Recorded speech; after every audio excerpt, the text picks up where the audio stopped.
What's up, party people? Oh, wait. No, I feel like that's the party podcast. You see the Creator Cup? Was it Creator Cup? Yeah. Yep. Saw Hannah, our podcast friend was out there. Hannah Macbeth, long-time friend of the show. So this is episode 243. Thanks, Josh, for those notes. I'm always asking what episode it is. 243. And we are presented by always TitanDiscGolf.com. Josh and I have matched up on our hats tonight. TitanDiscGolf.com. Go check it out. If you haven't checked it out yet, I'm not sure what you're waiting for. We talk about it every week. You're probably like, that's nice. They probably have all my disc golf needs, but hopefully you have disc golf needs. 35,000 discs selection, free shipping over $75, exclusive stamps. It is, maybe you don't want to shop because you know you'll buy something, but we want you to go there because when you start looking at these discs, they have like every variation, every color, every weight. They've got what you want. Go check them out and use the code staggered stance at checkout. Hey, fun fact, Nick, I'm out at a tournament this past weekend with my boys. I do more caddying, walking with my boys than I play now. I've played one, they've played maybe five. So by hole, I don't remember, 7 or 8 of the second round, this guy points to his bag. He goes, "How long has it been since you've seen one of those?" And it's a Nick and Matt Show pin on the side of his bag. Hey, I said, I've got a few of those right over here, actually. I'm like, "What's up, man? Thanks." He's like, "Yeah, I've been listening for a few years." So not since the beginning, but a few years since before we switched. So that's pretty cool. Shout out, dude. Awesome. It was awesome having you on the card playing with my son. Very cool. He drives a lot, he says, for work. So it's perfect. He Nice. says he goes to us, to the other podcast. He listens to hours. And I said, man, in person, I want to communicate how valuable it is that, you listen, you tell us that. I said on the show, we try as best as we can. And he said something that actually mattered to me. He said, it translates. He goes, we know that you appreciate us. Like when you say it, we know you mean it because we can hear it in your voice. Yeah. So there you go. Appreciate that. Can you hear my voice? I only partially care, Yeah, we can each ask the authenticity of our voices. No, that's awesome. I 25% care along with the other 3 guys. So collectively, we 100% care. Look, we're not going to go down this path, but it's kind of an existential question. When Matt, you started a Content Creator Cup, and obviously content creator is a big thing, is like how many listens, views, and all of that, which is constant tension when you're in content creation world, right? Like we care about that. But more often than not, I try to remind myself and say, first of all, we're talking about the sport because we enjoy it. And to your point, what if there were only 30 people listening to us who loved it? Those 30 people would become those are 30 friends of ours. Yeah. Well, but that's kind of what I mean. And obviously, again, sure, I wish we had tens of thousands. That's because that's what you wish when you're working on something. At the same time, right now, we've got over 40 watching live, and that'll grow throughout the show. And it's I love it. I kind of wish there was a way to actually get everybody together in real life once a year. We've kind of done it, but not everybody actually. If we got our regular listeners, I'm talking the regulars, we could call it in the chat right now. If we got all of them together, that would be cool. We should even the ones who hate us. It would be awesome. Well, even the ones who hate us, I agree. Because it'd kind of be fun. It'd be anyway. And the reality is, there's actually people who hate us. Is there actually people who hate us? Yeah, probably. Probably. Yeah. I mean, the word hate's strong, but it's strong. I would just be curious of why someone hates. And don't go down that. But now you think it's no. If you want. No. Yeah, no, God, no. I don't. I'd rather just someone come up to me in person and be like, "This is why I hate you," or "This is why I hate your show," and just have a friendly conversation about it. And so I don't know how you have a friendly conversation like that, but why it'd just be like, "Damn, okay, all right." Now I guess the truth I know, hurts, so. bro. No, we've been told, but I will say in person. And it's probably because the people who don't like us won't come up in person, but in person, the people who come up and say thanks, we love the show. I'm always like, man, people are way nicer in real life, so it's pretty cool. Kidding. We appreciate it. So we are going to get to a Cadence Burge interview and Ezra Aderhold interview. And this is a full circle moment for me, Nick. Do you remember the Ezra Aderhold interview of my life when he first podiumed or played well at Las Vegas Challenge? Yeah. He has gone the longest with the most starts, I should say, without winning since that point, at least, than anybody else. And he just got his first win. That is an epic achievement. You think I should start off the interview with, is that a fluke? you should have it clipped so we can. I thought about pulling word it up. for word. Yeah, It's obviously not a fluke. At this No, point. and I was No. going to say, this is a full circle moment. Ezra, it's not a fluke. yeah. To win on the Pro Tour, especially nowadays, especially in the last couple of years, there is no chance it's a fluke. Now I'm going to go. We don't need to talk about it. The only one. Do you know who I'm thinking of in the last few years that would, like, you could even dabble with the conversation of fluke? Who do you think? Parker. Yeah. But it's still, I don't know if you can call it a fluke because it happened on the Pro Tour. But Wait, that's who the did only one you What question. name did you say? Parker Welk. Parker Welk. Oh, Yeah, DDO a couple years ago. Okay, got it. Fantastic It's tough. player. It's yeah, exactly. That's You the have to be toughest able to part do is it. because there's so many players out there who do have the ability, as in Parker Welk, has the ability to win, has proven that he has the ability to win by winning an event. And then it's like, is Parker going to be one of those players that wins one and then just does pretty well at the rest of the events? You know, has some good ones, has some bad ones.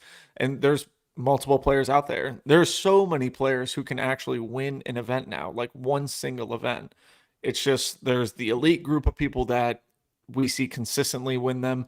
And then there's the middle of the pack who like, yeah, sure. And then there's the will they ever win again group of people. And yeah, there's a ton of variety, kind of diversity in that aspect. Before of we things. get to the recap of that, let's go ahead and just take a quick look at our points from Pop Drop Lock. I don't think Nick got any points. Nope, I dropped the pooch on that one. You dropped. Nick dropped. Yeah. I had to DNF my Pop Drop Lock last week, and I have a poor excuse why, but That's Hopefully okay. not this week. If people could see our no, private, I'm in on this week. if people could see our private chat thread, Yeah. Matt's I like am- yeah, PDL Matt said it picks 4 like times. 14 times. Yeah. Yeah, I'm saying it am, all man. the time. I don't want any more excuses from Ben. Yep. Okay.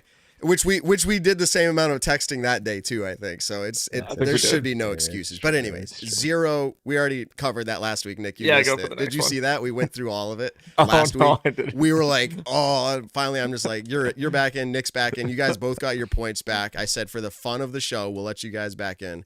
They Nice. can't. They're already going to play the round with Simon. So it's not like you can win it or lose it. Yeah. All right.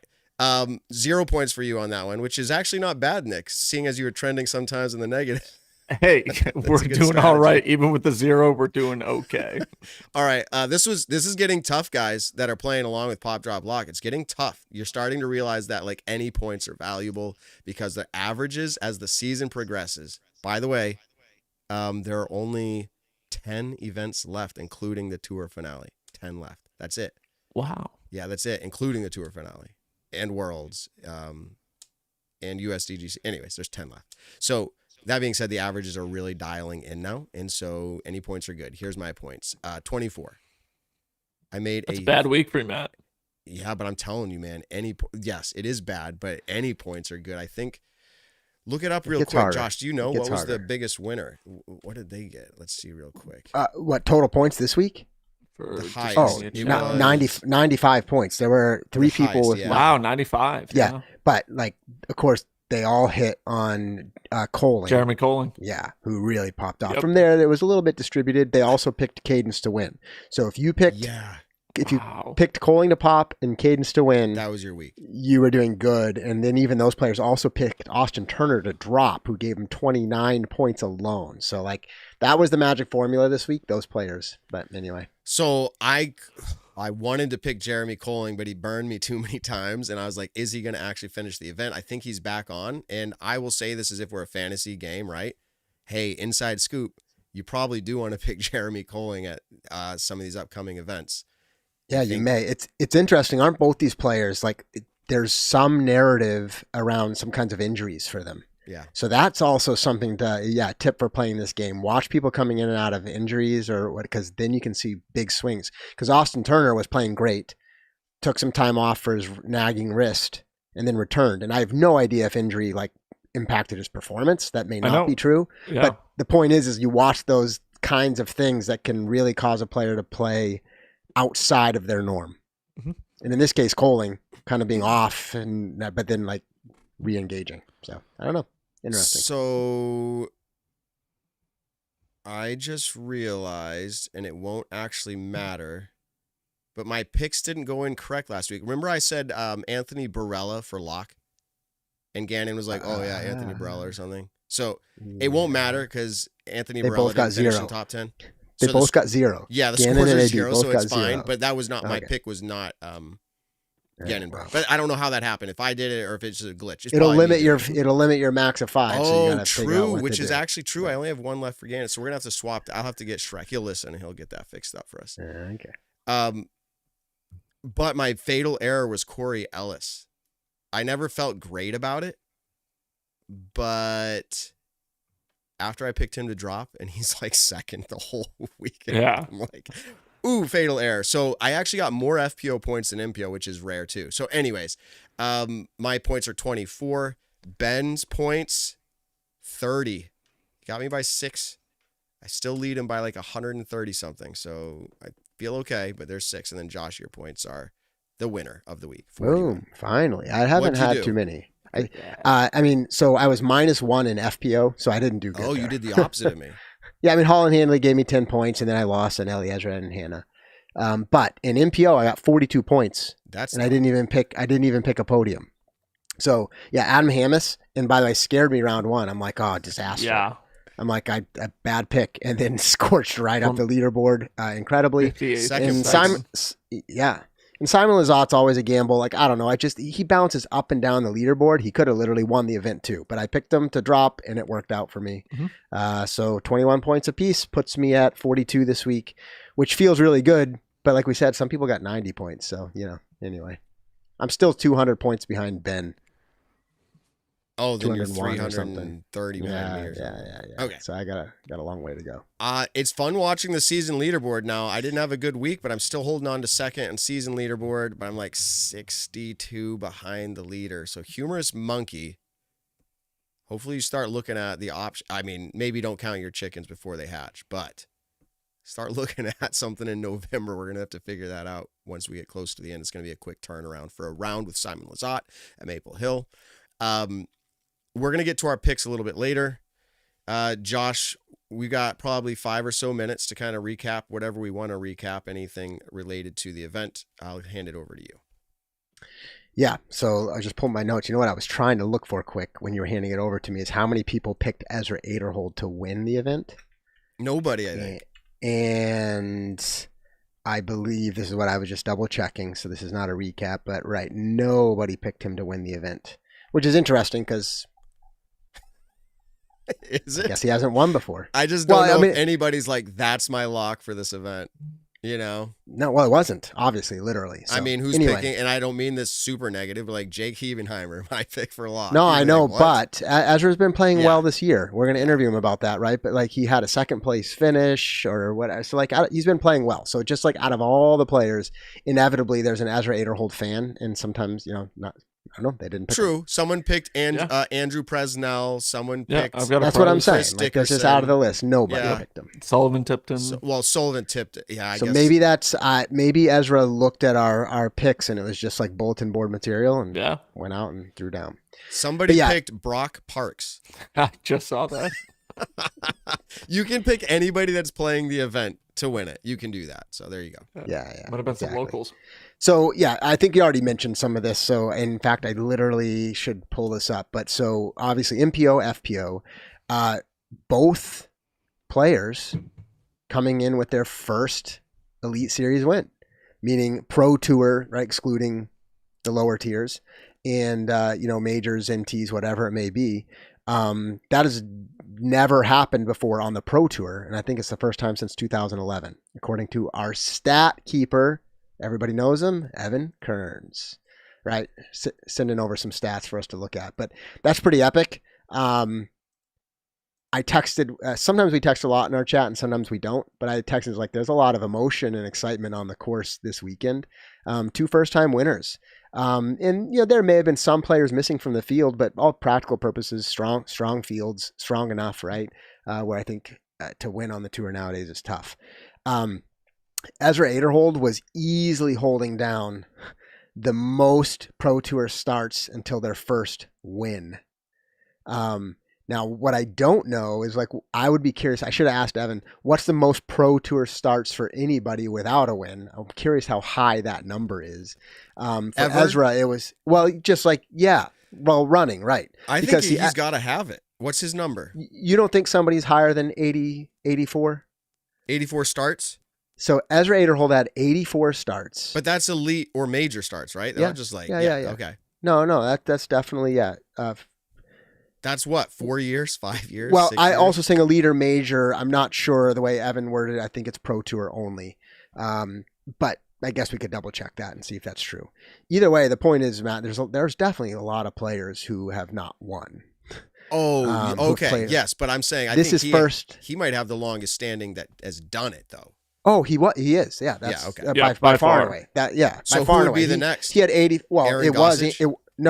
I don't know. It was Anthony Barella, right? He took 59 attempts before he got a win. But this is what I'm saying is right. Like, who has more than 84? Who's gonna get a win at some point and kind of break that record? I don't know. Anyway, I'll text Evan. Yeah. But it was just more of a random point. Doesn't really matter. But congrats to Ezra. Here's the thing. You saw the emotion come out, and it was kind of cool. You saw the same thing. Actually, it's interesting. Cadence Burge in FPO. You saw a lot of sadness emotion, like hole 12, 13, 14. Like, it was, we think we want to ask about that, but it was pretty tough a stretch. And then at the end, you see obviously her emotion come out when she wins. There's family there, kind of, I'm sure that relief, that roller coaster ride in the final round for sure. And then a totally different kind of situation with Ezra Aderhold, who you see emotion on the 18th fairway, realizing he's going to get the win, and you kind of see the tears welling up. And then talk about an eruption when Ezra drops in the winning putt. Full on, I don't know, was it literally a scream, a nice yell? You could see it wasn't just about celebrating. I think there was a lot of pent up, in this case, maybe 84 different tournaments, right? That he had hoped to win and finally broke through. And Ezra, like, you know, he has a pretty good social media presence and he's out there, and he also has some pretty decent performances over the years. He's been playing for 5 years. Not 5 full years, right? It really started in 2020, and he has 3 second place finishes and 2 third place finishes, right? So that's 5 times that he's seen these tournaments within reach. And I even think a few of those other ones where he was a little further out, they were within reach. So, like, you know, multiple times per year, he's had a shot at podium and a shot to win, and to finally have that like play out is pretty big deal. And I think we saw that kind of play out on the course. Mm-hmm. Can we move into an FPO interview before we get into the FPO stats? Yeah. And also, I'm sad to say, unfortunately, we just got news that Ezra Aderhold's flight is landing later than he projected and will not make the live show. We'll have to see what we can line up. But you'll have to stay tuned for that. A lot of motion out there, man. Did you see that? Did you get goosebumps? Did anybody love that moment? Yeah. Absolutely. All right, let's go ahead and bring in Cadence Burge. Cadence, you ready? Thumbs up? Yeah? Good to go?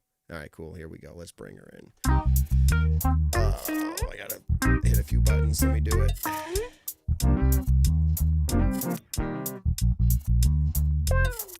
Boom, just like that. That's how the magic works when I hit enough buttons. Well, welcome to the show, Cadence. We're super happy to have you, especially since it hasn't been so long since we've had you, but you did what we hoped. You did what you hoped, I'm sure. You got a win. Congratulations. Yeah. Epic moment. How's it going? Thank you. It's going good. I'm pretty happy right now. You're pretty happy. Let me just change your audio settings quick, because sometimes people hear funny things when we have different settings, and we should be good. So you have been performing excellent, and not for any reason other than it seems like this is your year to shine. We interviewed you after some great performances. You continue to have great performances, enough where in our game, our fantasy game, people were literally picking you to win. Like, that's like legit. Like, they only pick if you think you're going to win. They picked you, you won. Like, one, how does it feel to know that people like that don't even know you personally are picking you to win? Like, they know you as the one that's going to win. I mean, that's kind of new for me, like having people that are like actual like fans that believe in me, that aren't just, my family or my friends. It's kind of weird. I mean, it's led to me like signing a lot of stuff when I'm at tournaments and meeting a lot of new people, but it's cool.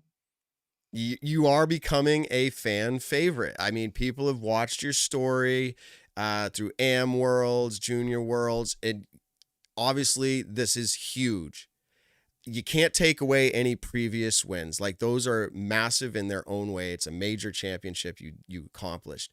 What is the difference in feeling for you? You said you waited for this moment like forever and you accomplished it. What's the difference in feeling in your mind? I mean, I feel like the Worlds one was obviously, I mean, that was another great moment in my career. But that felt like a stepping stone to becoming a pro. And so I guess the pro tour is kind of like always been the goal for what I want to do. I want to travel and I want to play events and I want to be able to be in tournaments and competing. And I think the first step to doing that was like actually being in tournaments and then actually winning one. And I never expected to do it this quick, and the moment was just as cool as I thought it was going to be. Just as cool Nice. as you thought it would be. The DGN broadcast doing a pretty good job at telling the story of how the rounds went, but also as we got closer towards the end, featuring people that you care about, watching you, especially your dad traveling up. We heard that story as you shared it. Having that moment, knowing that the people that care about you are able to make it out and see that in person, what is that going to do for you in your memory with this win? Um, I mean, I think the fact that my family went all the way out there is the most important part to me. I mean, I knew I was in it at the preserve, and they weren't able to get out there because of how far away it was. And I think that had I won that first and they weren't there, that I would have, felt like something was missing. Um, but I mean, I was really glad that all the people that I care about were able to watch me win, and I just felt so loved after it. I had so many people congratulating me. And so many of my friends were there to say hi and give me a hug. It was just awesome. Absolutely. So there's obviously gameplay as part of this interview. That's like what you just shared with us is impactful to that moment and how it's made you feel. I think interesting to even have more insight into a little bit of the round now. So you're performing at a high level as you have been. You've had this lead for a while throughout the past few events. So you'd get that spot and maybe not hold on. So you're in this same type of scenario coming into the last round. Are nerves at an all-time high, or are you just determined now saying when it's my time, I'll win? Like there's a little bit of maybe both there, but like, how was it feeling in that last round? Um, I think, I mean, the nerves were pretty high, but I feel like I'm extremely nervous for basically every round I play. And this was no different. But I do think I was slightly less nervous, than I was at the preserve. I think I learned a little bit and I came in a little bit more calm. I noticed on hole three that like I had checked and my heart rate had like kind of calmed down a little bit, so I felt like I was actually, finding kind of a groove there. Um, but I think just the fact that it got so close pretty quickly, is what made me extremely nervous. And then everybody's probably a little bit different, but when you get nervous, how does that play out for you? Are you less confident, or is it just things don't come out the way that you're hoping they do, but you have the full confidence? I think oftentimes it's less confidence. I said that like in my after my second round when I had an interview, I was talking about how at preserve like I started out not committing to a lot of my shots. And I tried to take that into this round and be like, even if I'm nervous, I need to kind of push past what usually happens when I'm nervous and actually throw my shots the way I know I can and just try to focus on the stuff that's ahead of me instead of all the bad things that can happen. Yeah, and then you come down to the last holes. You can play out the ones that are important to you if you want to recap them for us, but we can jump also straight to hole 18. You're down one, wherever you'd like to start, but play out how that kind of went in your mindset there, and maybe from your perspective, what you were thinking. Like the round itself. Yeah, I mean, you could start where you Um, want. I'm saying we can jump to 18 if you want. Just kind of play through what your thoughts were as the whole played out. as 18 played out? Yeah, sure. Let's go to Oh, 18. okay, I mean, okay. that's the most exciting, but unless there's another moment. But Um, yeah, walk us through what your mindset was and maybe some of your thoughts, because from your perspective, it's going to be a lot different than from ours. I mean, on 18, I basically knew that I needed to birdie. And I feel like the wind had started picking up on hole 15. And so by the time we got 17, 18, we were kind of more out in the open. It was getting really windy out there. So I think that was kind of playing a part in what I was doing too. I was kind of second guessing my disc choice, and Robbie was reassuring me to just do the same thing and to not overthink it. So I did the same thing I had then, got into a good spot. And honestly, I didn't realize that I was going to have to throw first. I don't know why I thought that Holland had somehow thrown it shorter than I did. But then they all just kind of stared at me and waited for me to throw. So I went ahead and went. I ended up switching discs the day before. I threw a fairway. The last day I threw a mid-range instead because I did not want to go be long this time. I did yesterday or the day before. And I mean, I knew it was basically I have to birdie or I don't win. And out of my hands, I thought it was great. And I couldn't tell how close it really was. I mean, I knew it was inside the circle, but I didn't realize it was like inside the bullseye close. And then it's kind of just hoping that Holland makes a mistake. And when she threw out of bounds, I originally thought that she was going to have a putt up there. I thought she had crossed the green. And so even after I saw her throw out of bounds, I mean, part of me didn't think that it crossed at all. And so I was thinking like, oh, like I might have like a guaranteed win right now. Another part of me was just like in fear that she was going to make a putt from 30 feet and they were going to go to a playoff and then all the spiraling things of what could possibly happen. But I mean, when we actually looked at it, then I realized that she did not cross it. I mean, that's when I think it all kind of hit me that I was actually going to win. So walk me through, do you feel like, this is actually, it's probably not a great question, but here we go. Do you feel like having to birdie the hole in some way played to your advantage? Because like you didn't have an option. Like, do you feel like you played it any different than you would have in the previous rounds? No, I mean, I was trying to do the same thing in the other rounds, but I do think that like having a birdie to win is somehow easier sometimes than playing for par. Because I don't know why, but I think playing for par makes me more nervous and more likely to make a mistake because I'm trying to do something that's like outside of my game plan versus like trying to birdie is what I'm trying to do. I'm just trying to throw a turnover up there by the basket. So in theory, that's what I have practice. Yeah. So like I didn't know either because I'm thinking as I was watching it going, okay, is it harder in some way to be Holland's position ahead? Does she feel like she has to go for the birdie? And the answer would probably be yes. She's a massive competitor. She probably felt the same pressure. I have to birdie to win. Par maybe is safe or not. So like she had more questions of like what she could do. And I was just curious from your perspective. You're kind of like, it's one and done. I got to birdie this or else I'm done. And you did it. The tides changed in that moment. Did you feel at all like in a little bit of shock that moment when you realized she didn't cross in bounds? Was there a little bit of shock in that moment of like, what just happened? I wasn't winning and now I'm going to.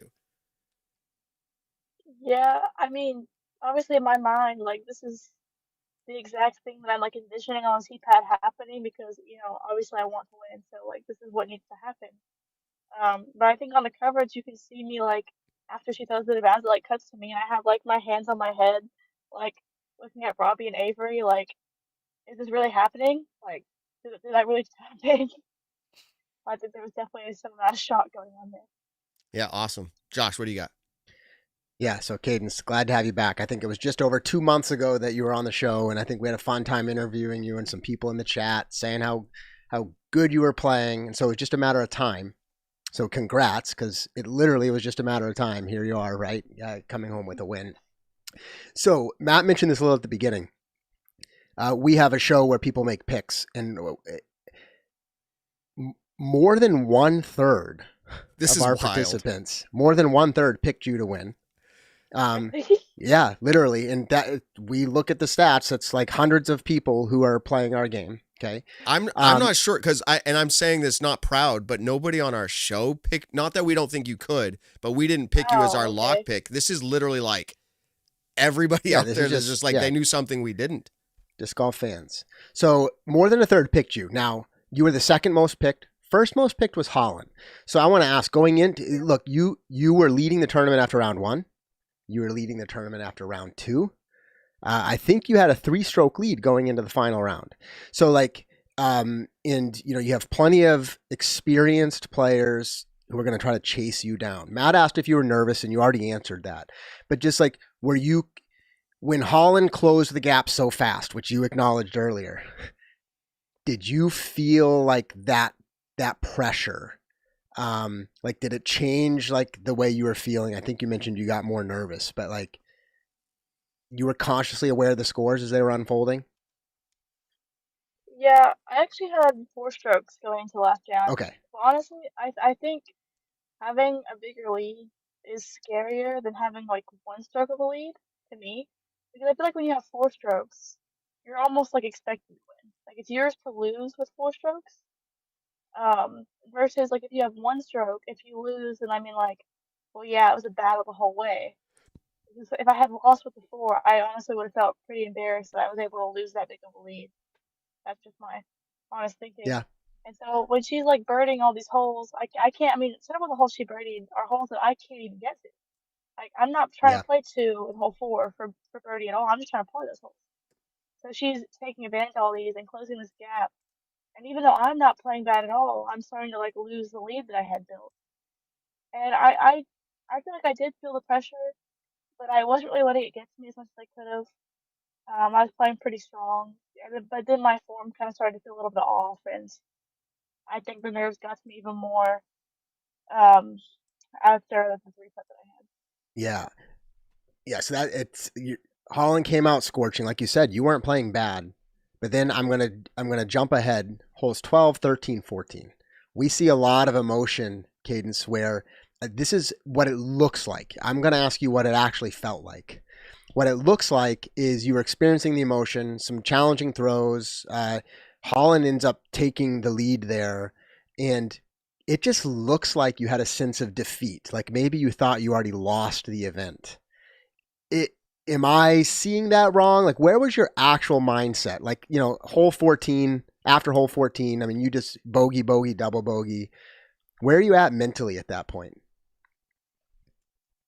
At that point, I think the problem for me was that like my throws started to feel really off. Like I know I 3 putt on hole 12. That's kind of like what seemed to like start it.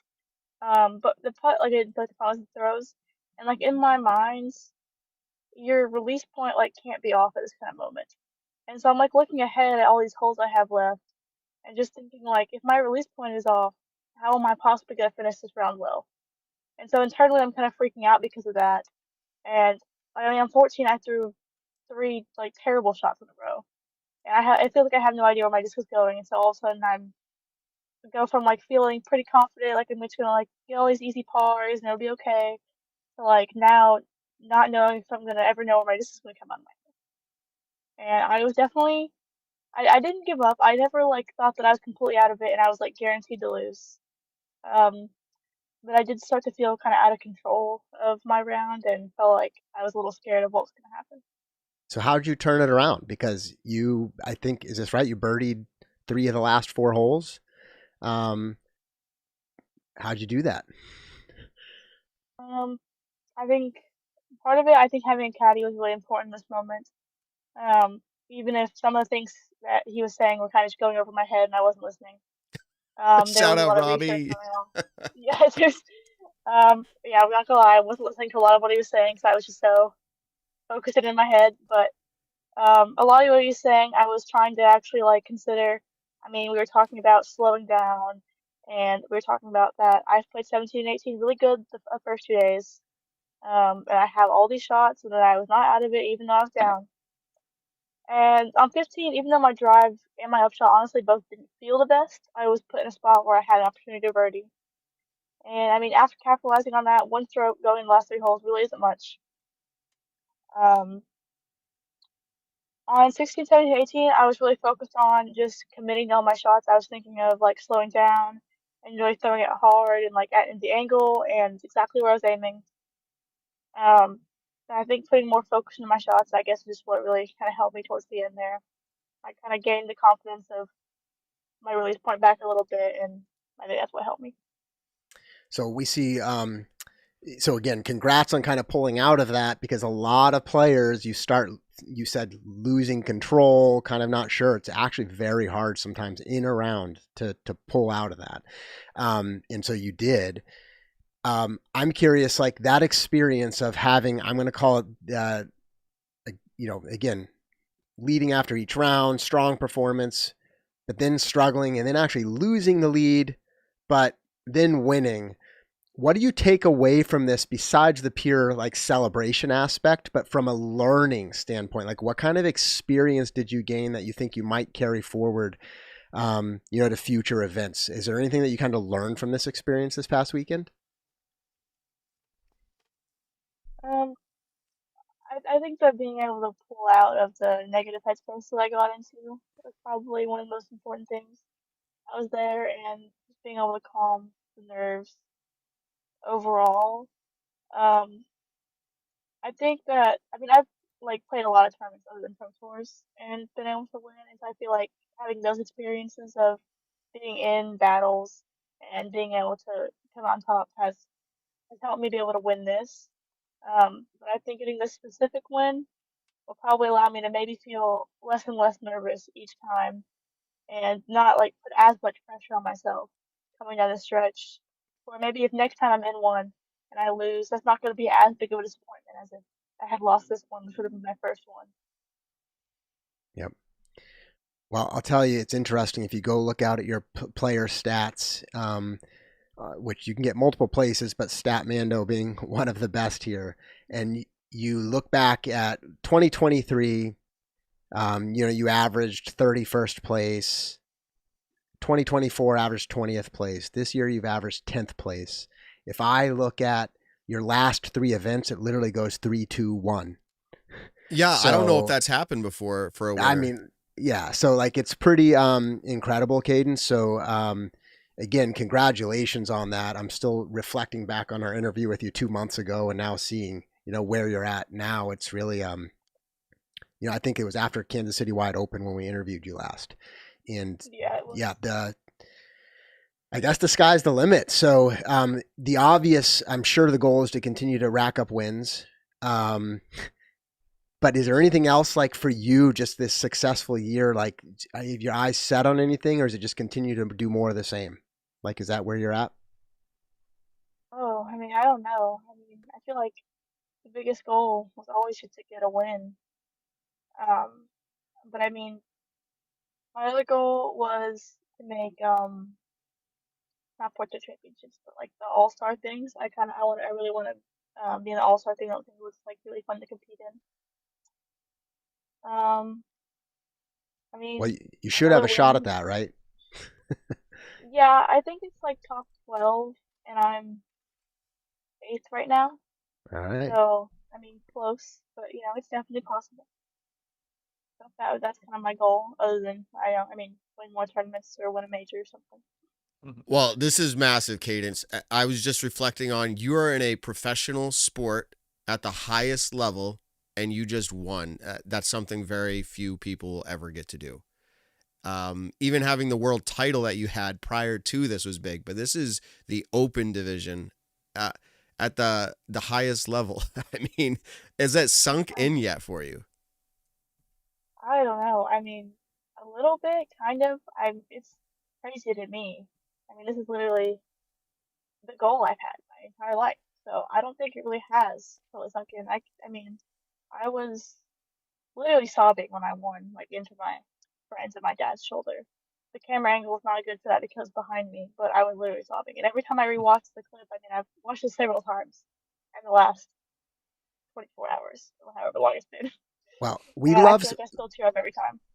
we love sports for lots of reasons, but it's people have emotions and experience ups and downs. And Cadence, like, I sorry to even cut you off there, but I was just excited to say, how epic is it that your family, your father, and was it father and grandfather? I don't want to miss. Yeah. Okay.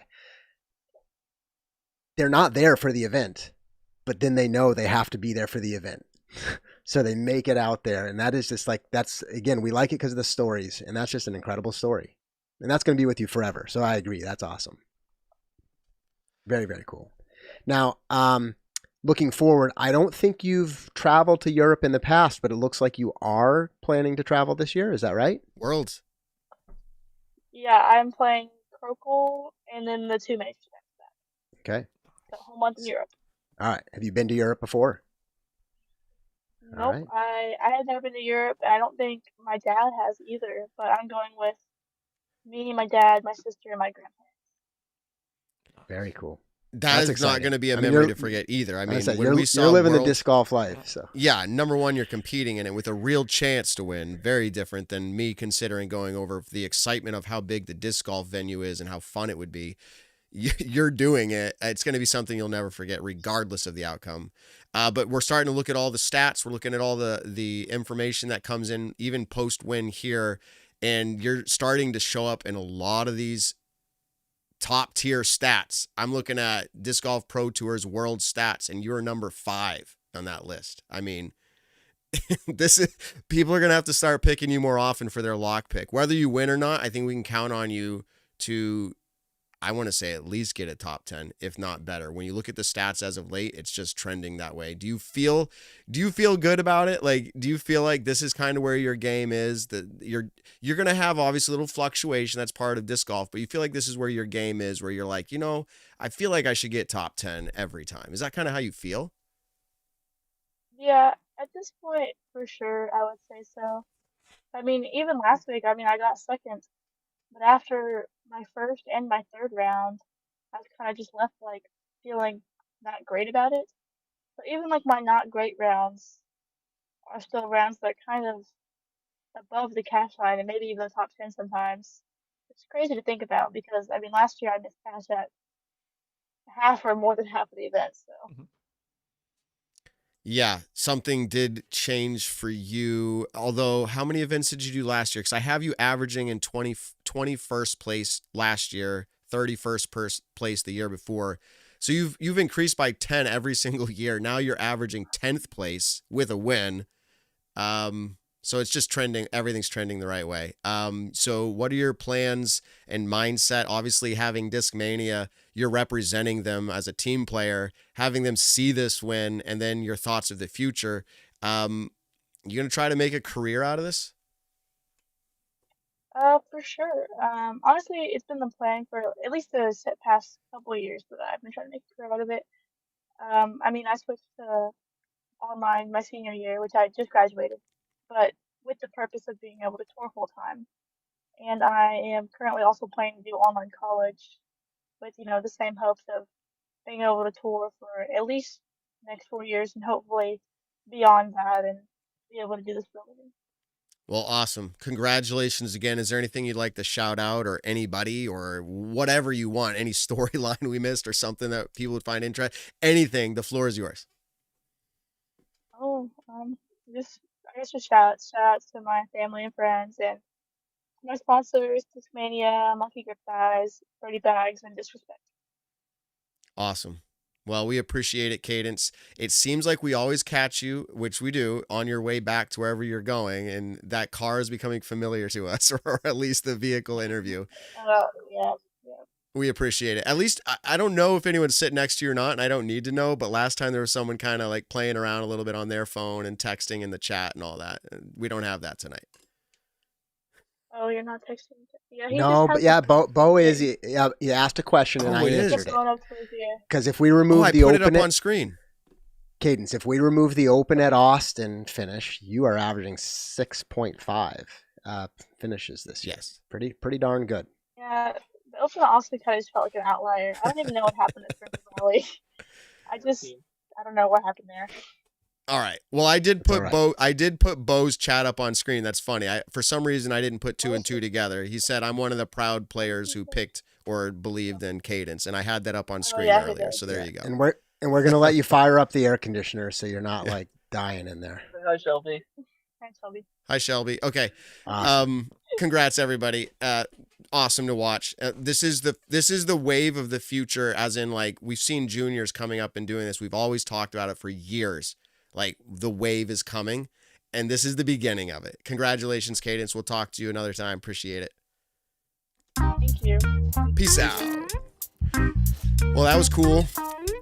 That was really cool. A first-time winner at the highest level of a sports competition.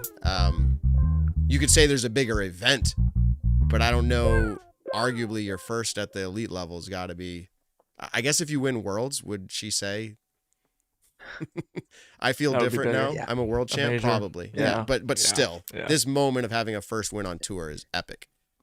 I went Yeah, out and- to the Cape this past weekend with some friends, and we're just hanging out. So Sunday morning rolls around, and after we kind of made brunch at the house, threw on the disc golf coverage, and it was great because I'm, explaining to people who know that I play or played, and I'm just explaining who the competitors are, and stuff like that. Anyways, and it was a really, really cool moment to see Cadence win her first one because they got to see the raw emotion that comes from it, and then they got to see her win her first match or first Elite Series event, excuse me.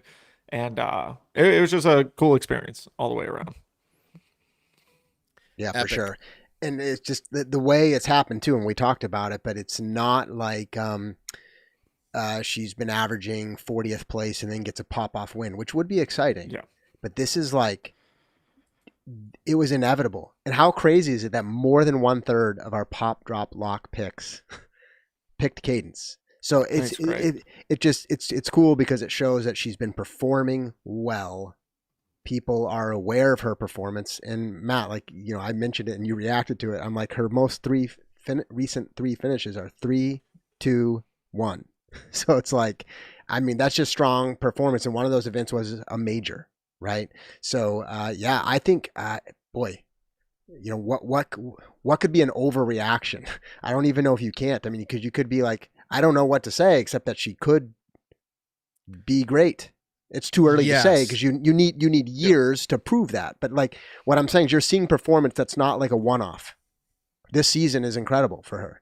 Averaging 6.5 if you remove Open at Austin, right? I think you need more. You need several more years, but history to be able to feel that feeling of like, oh, I'm picking Holland Hanley, or I'm picking Kristen, or I'm picking. Even in the tier of like Evelina, I agree. Even now, like I feel like Silva's giving herself time now over last year and this year, like So like, if that's what I'm saying. That's why I called it an overreaction. But like, but there's nothing you don't see anything that would give you reason to say it couldn't happen. That's what I'm saying. Not. Whether it will happen, who knows? Yeah, you could pick it and probably feel pretty good about it. Like all these hundreds of people, like these people picking her they felt that and they got it right. So congrats there. As I mentioned, Ezra's out. He's still on his flight to Europe. And fun fact. World traveler, Ezra Aderhold. Yeah, he goes back I know and why forth. he's going to Europe, but that guy just travels everywhere. He goes back and forth to Europe all the time. He deserves it. But what I was going to say is, and I tried doing this kind of real quick, and it's just more of a fun, silly stat. But I think this is the first time that we've ever had in the same season a winner with the same name win an event. So Ezra Robinson, Ezra Aderhold. I think this is the first ever. If you go way back, I don't know. I'd have to look harder. But try to come up with a name. You're like, well, it could be Yuli and Macbeth, but you're like, I don't think they won in the same year. Not in Pro Tour. That's existence. So anyway, someone can check that. I don't know if it's there's no Kens that won. I gotta think about it. There's no. All right. Well, while we transition back to MPO, Matt, I was commenting before we brought Cadence in, which was awesome, and I think you must have been bringing Cadence in because I was talking about the emotion on the 18th. Yeah. And I was saying how you saw it was what was really cool is contrasted 2 emotions for the same feeling. On the fairway, you saw the moment of realization when I'm locking it in, and you saw like the tears welling up, right? And kind of that like built up like expression. And then, 2 minutes later, when he drops it in for the win, you see it's based on the same fact of getting the win, but now you saw an explosion of emotion, right? The excitement. And you saw Jacob Curtis in the chat earlier tonight talking about the excitement that we all saw on the green of so many of his friends. I'm sure his close friends, but also even like secondary friends. There wasn't anybody who was like disappointed because Ezra has been grinding out for 5 years, and he talked about it, sleeping in the Prius and just all these different experiences. And so to see that emotion was like, it's awesome. I just told you with Cadence, we watch sports often because the story and the emotion, and like we saw that play out. It was cool. Josh, the absolute there is literally something about like veins in the neck, like muscles. Yeah, it and was like every red bit of face, emotion. like just screaming, like whatever it was, let's go or whatever. People jumping on him. Was he Yeah, tossing like, just Brad Hammock around like a little like? intensity? Like just the moment was just like epic. So like I think of other moments and it's like, is it even comparable? But like when Paul won USDGC, right? The flexed muscles, like kind of like not punching the air, but just like tense. It's like screaming moment. Like it's not a major, but for him, this was a major win. And I think that his first, and I think it was just, that was a special moment. It gave everybody the like enjoyment to that point of what Jacob said in the chat. Like everybody there. I think he said he felt like we all won. I think that was his comment. You're always like, yeah, we all won. That's awesome. But honestly, that's like super exciting. There's no sarcasm or any knock on that. That is. Wish like, I was there. You want to be there, right, to celebrate. And I think I would largely feel that way about any player who's been on the grind, on the pro tour, has a face and a name that I follow and know, and they get a win. And just exciting to see it happen. And like we talked about the stat earlier, but 84. So like he's played 84 Elite Series events, which just shows like he's after it. He's going after it, and we call it the grind, and that's what it is. Because his performance has been up and down over the years, but if we were interviewing him, I would ask him. The numbers are different than Cadence, of course, but the interesting piece is if you look at it for Ezra, the first 4 years, I'd have to look at what his actual average finish place is. We already talked about he has a couple seconds and a handful of thirds. But his average, like true average, has not really been all that high. So peaks and valleys, right? But average is kind of like mediocre. But this year, his average is actually significantly better. So I'm also just curious if he's figuring anything out, if there's any kind of shift. I haven't interviewed him and have not heard him interviewed about this. I know he puts plenty of media out. Maybe he's commented on it and I just haven't like watched it, practice rounds or something. But it looks like, so this is Josh's like opinion, it looks like his intensity or focus, and maybe that's because I'm only seeing him when he's on these lead cards, right? But it's maybe just up a notch. And I'm not suggesting he took it any less serious before at all. Just saying like he's figuring it out, right? Taking it just as serious from the beginning all the way through to now, but like figuring it out. It's just like one puzzle piece at a time. If you think of it like 1,000-piece puzzle, it's like he's at piece 990, right? It's like finally coming together, right? It's like finally coming together. And that's awesome. A full circle moment for me. 4 years ago, I interviewed Ezra Aderhold after the 2021 Las Vegas Challenge. He got a second place finish. I don't know how many second place finishes he got. Can we pull that up, Josh? If we want to stat me. Yeah. I've already said all the stats. How many second places? You're multitasking. Which is fine. I'm teasing you. He's gotten 3 second places and 2 third places. Okay. Ever. Yeah. Two LVC seconds. Yeah. Jonesboro second, and then Texas States and European Open third place finishes. Right. So 4 years ago, he gets a second place finish, and I bring him on the. We bring him on the show, Nick and Matt show. Mm-hmm. And one of my most infamous questions ever. People debate, is it good or bad? Some people liked it, some people didn't. The joke ran for a while. Is this show a fluke? Is Matt a fluke? That's fine. I asked Ezra, was this performance a fluke? And in that moment, I was setting him up to be able to say why it's not a fluke. And that was good. I think we heard his answer, and it really showed us like what he thinks of himself. Full circle, 4 years later. Had we brought him on tonight, I might have asked him. We know it's not a fluke. Tell us why what this means to you. But I maybe I'll get that moment in person when I see him this year. But full circle, not a fluke. 4 years later, proved it. He proved it over all the years. I'm kind of joking, but like the win really just solidifies I came to do this and I did it. So congrats to him. Nick, your camera is being funky. I know you texted us. It's like this weird like flashing thing. It's funny because when I look at YouTube, like reading the chat, oh, there we go. I actually saw it live. Let me jump back out. This is actually, well, I think it's just, this is an AI recreation of Nick Carl. Yeah, exactly. Yeah. I knew how many episodes I was missing, so I was like, Nick. You know what? Yeah, konnichiwa. See, it is AI. Right. Yeah, do whatever we tell him to do. Let me jump out. Let me unplug and plug in and see if that helps out. So I'm gonna jump out quick. But actually, you know what? It's fine. That sounds like something AI would say anyway. Yeah, but I'm gonna leave, but here I am. Anyways, I kind of want to cut it off because I want to know BMax119.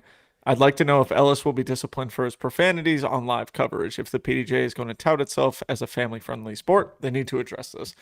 Do you guys know what he's talking about? Because I have no idea. I'm asking, like, was there something? I thought, Not specifically, but I have definitely heard. I thought a week or two, I've heard him say, stuff like, on. I think I heard I stuff thought on he the told someone FPO to shut stream up, this week. or I don't know. Yes. Did you hear But- the whispers from Holland Hanley? I heard it on Yeah. the FPO coverage. After she threw, she walks back and the camera picked her up, Just saying dropping some unkind profanities. words about her own throw. Yeah, Something yeah, along the lines yeah. of like, at least I didn't effing lose because whatever. Like you can hear it on the camera, but Really? it's not on it. Yeah. Yeah. She talks like I was trying to pick up what she was saying, but it definitely came through Yeah. on camera. I don't Gotcha. know. Like, Oh, just curious. So I don't know it enough to if be, B-Max Ted. has an example of it. I'd love to just what? You want Yeah. an example of the actual profanity? I'm sure we can like throw. no, out. not like. Well, when what's it happened interesting or is anything like I'm that. not convinced profanity actually would be disciplined. I think it would have to be a courtesy violation by the card. They would have to say they were bothered by it, I believe. Or a TD could do it. They could say, hey, that's not acceptable here. But in a general sense of like DGN recording somebody losing their mind. I don't remember the moment, but somebody losing their mind and being Well, he remember Edward's when telling Adam us. Hammis. Edwards, yeah, we've heard. Like, oh Yeah. I don't years know ago. how I feel about it here. Like I think Yeah. the way I feel about it is we should probably encourage the players not to do it. I'm not worried about if it's a family friendly sport because it's not like it doesn't happen like all the time. But I would still mention it, and then I think Matt, to your point, if it becomes an actual issue, then you address it formally. But Like, so okay, I'm kinda so like, is it I'm a not big deal? I prepared don't to know. fully comment, but I always put my foot in my mouth. Like when I watch live sports, whether it's Tom Brady and the Patriots, which was my team for a long time, and I would see and be able to read the lips at least of what Tom Brady was saying. You might say, well, that's family friendly because they didn't have it audible, but sometimes it snuck through. And when he's screaming and pounding his chest and you know what he's saying out loud, like, I don't know. This is an interesting conversation, and I'm going to go somewhere else with it. When I bring my junior son out onto the course, this is something that happens every single time I'm caddying for him. Every single time. A player on the card will say, oh, blanking, blank, blank, blank. And then halfway through, I'm so sorry. Like, I will try not to do that because they realize I'm here with a kid. Now, I can appreciate the attempt at being respectful. Like, you don't know everyone's, stance or where they're at with things. My current stance is I do not care what he hears. To me, it doesn't matter to me what he hears. It matters to me how he lives his life. So we talk about that. But every single round it happens, everyone has a different perspective on what that's like. So I can appreciate that. And when you get to TV, right, there are TV standards. They bleep it. My kid the other day goes, another kid of mine, I have 4 boys, goes, what's that beep? What's that beeping noise? The 6-year-old. What is that beeping noise? And I'm like trying to tell everybody, like everybody has different standards for what's acceptable and what's not in public arenas. So I get that side of it. But at the same time, like, I don't know. I don't think there should be any like pitchforks. Let's go and discipline somebody for that. That would have to be the card's decision or the TD's decision. Yeah, everybody's going to have their own stance on the morality of this issue. So like, just set that out, right? Like everybody's going to have their own opinions of whether we should like even cuss on our show or not. Okay, fine. Which we don't typically. But here's here's I do my every so general, often, right, so, yes, and yeah. and Nick, like Family I friendly. probably don't, but I'm also Yeah. fine with it. Yeah. Look, here's my general opinion, and maybe this is a cop out, but it's actually how I really feel. If the broadcast and the touring players, if they're characterized by being profane, cussing sports players, I have a problem with it, right? But if it's like that's not the general character of that program. How, like, we rarely ever hear it. So if something slips through or something happens and everybody can be like, that's not like who we are as like a culture when it comes to the elite level sports, then I'm like, then get over it. Like literally, in fact, if my kid hears it, I'm going to be like, it's an opportunity to teach him about it. Cause like, that's the world we live in. But I don't know. It to me, it's a non-issue. It could be an issue, but what we're having right now is a non-issue. So there's two different no takes issue. on this though. One, okay, Go Fish Dan, we love him in the chat. He's always hyping us up. He says thumbs down to that. You don't need to say that. You can say it under your breath. You don't need to yell it out. Here's the thing. There's personal coaching for personal living, right? Like how I might coach somebody to live their life, or how to say, or how to act, or even as a dad to my son on the course, when he gets angry and misses a putt and he wants to kick his mini or whatever, right? Dealing with those things, I can say, here's coaching on that. But like, that's a little bit different than the sport as a whole saying, should somebody be disciplined for that? So like, there's just two different things here, because if you say, Matt, do I want to be cursing profanities when I'm losing? That's my personal stance would be, no, I don't want to live that way. That's not me, but I'm not making a full judgment call on somebody. It's like, anyways, it's an interesting subject. And I think we've Have you ever turned on the Disc Golf Network though, and your first thought is like, I hope there's not a lot of cussing this week? Have you ever done that? No. There's a reason why you haven't done that. Because it's so infrequent. It's not part of our sport. So if somebody slipped out a word or 2 times this past weekend, we'd be like, well, that's what happened. Now, if it happens every single week and you get to a point where you turn on the Disc Golf Network and you're like, geez, like I wonder if I got to turn the volume down. Well, then we're starting to like have a different kind of issue. Josh, I mean, you just said geez. I mean, some people might have offense with that. Right, but I'm not characterized by that. How often do I say it? I don't know. I'm just saying every word means something different. Josh has such lawyer answers. I love it. There are a list of criteria for the what is the I would say FCC I think so. Anyways, moving on from that. That was a fun conversation though. I'm happy we have those types of conversations. Where are we going, Josh? Our picks? You want to go to picks next? Yeah, I don't even know now. Now I'm just inventorying all the cuss words I know in my head. And trying to decide which ones I'm allowed to say. How many do you know? Which ones do I think I'm actually like okay I'm gonna with get to work saying? Tomorrow Like, and something's gonna be wrong, and 10 of them are gonna get. Spend them 10 seconds. Which ones are we okay with? We just need to pull the chat. Are you okay with this word? That's funny. All right, so that's all right. Hey, hold on. If you listen to the Content Creators Challenge this past week, and Hannah Macbeth at one point said, like, "What the frick?" What? So is that acceptable? Oh, I've always hated that saying. We got to poll everybody. We should do live polls. That's pretty funny. So this segment is presented by Hooligan Discs Pop, Drop, Lock, Picks. It's never too late to start playing. It's free.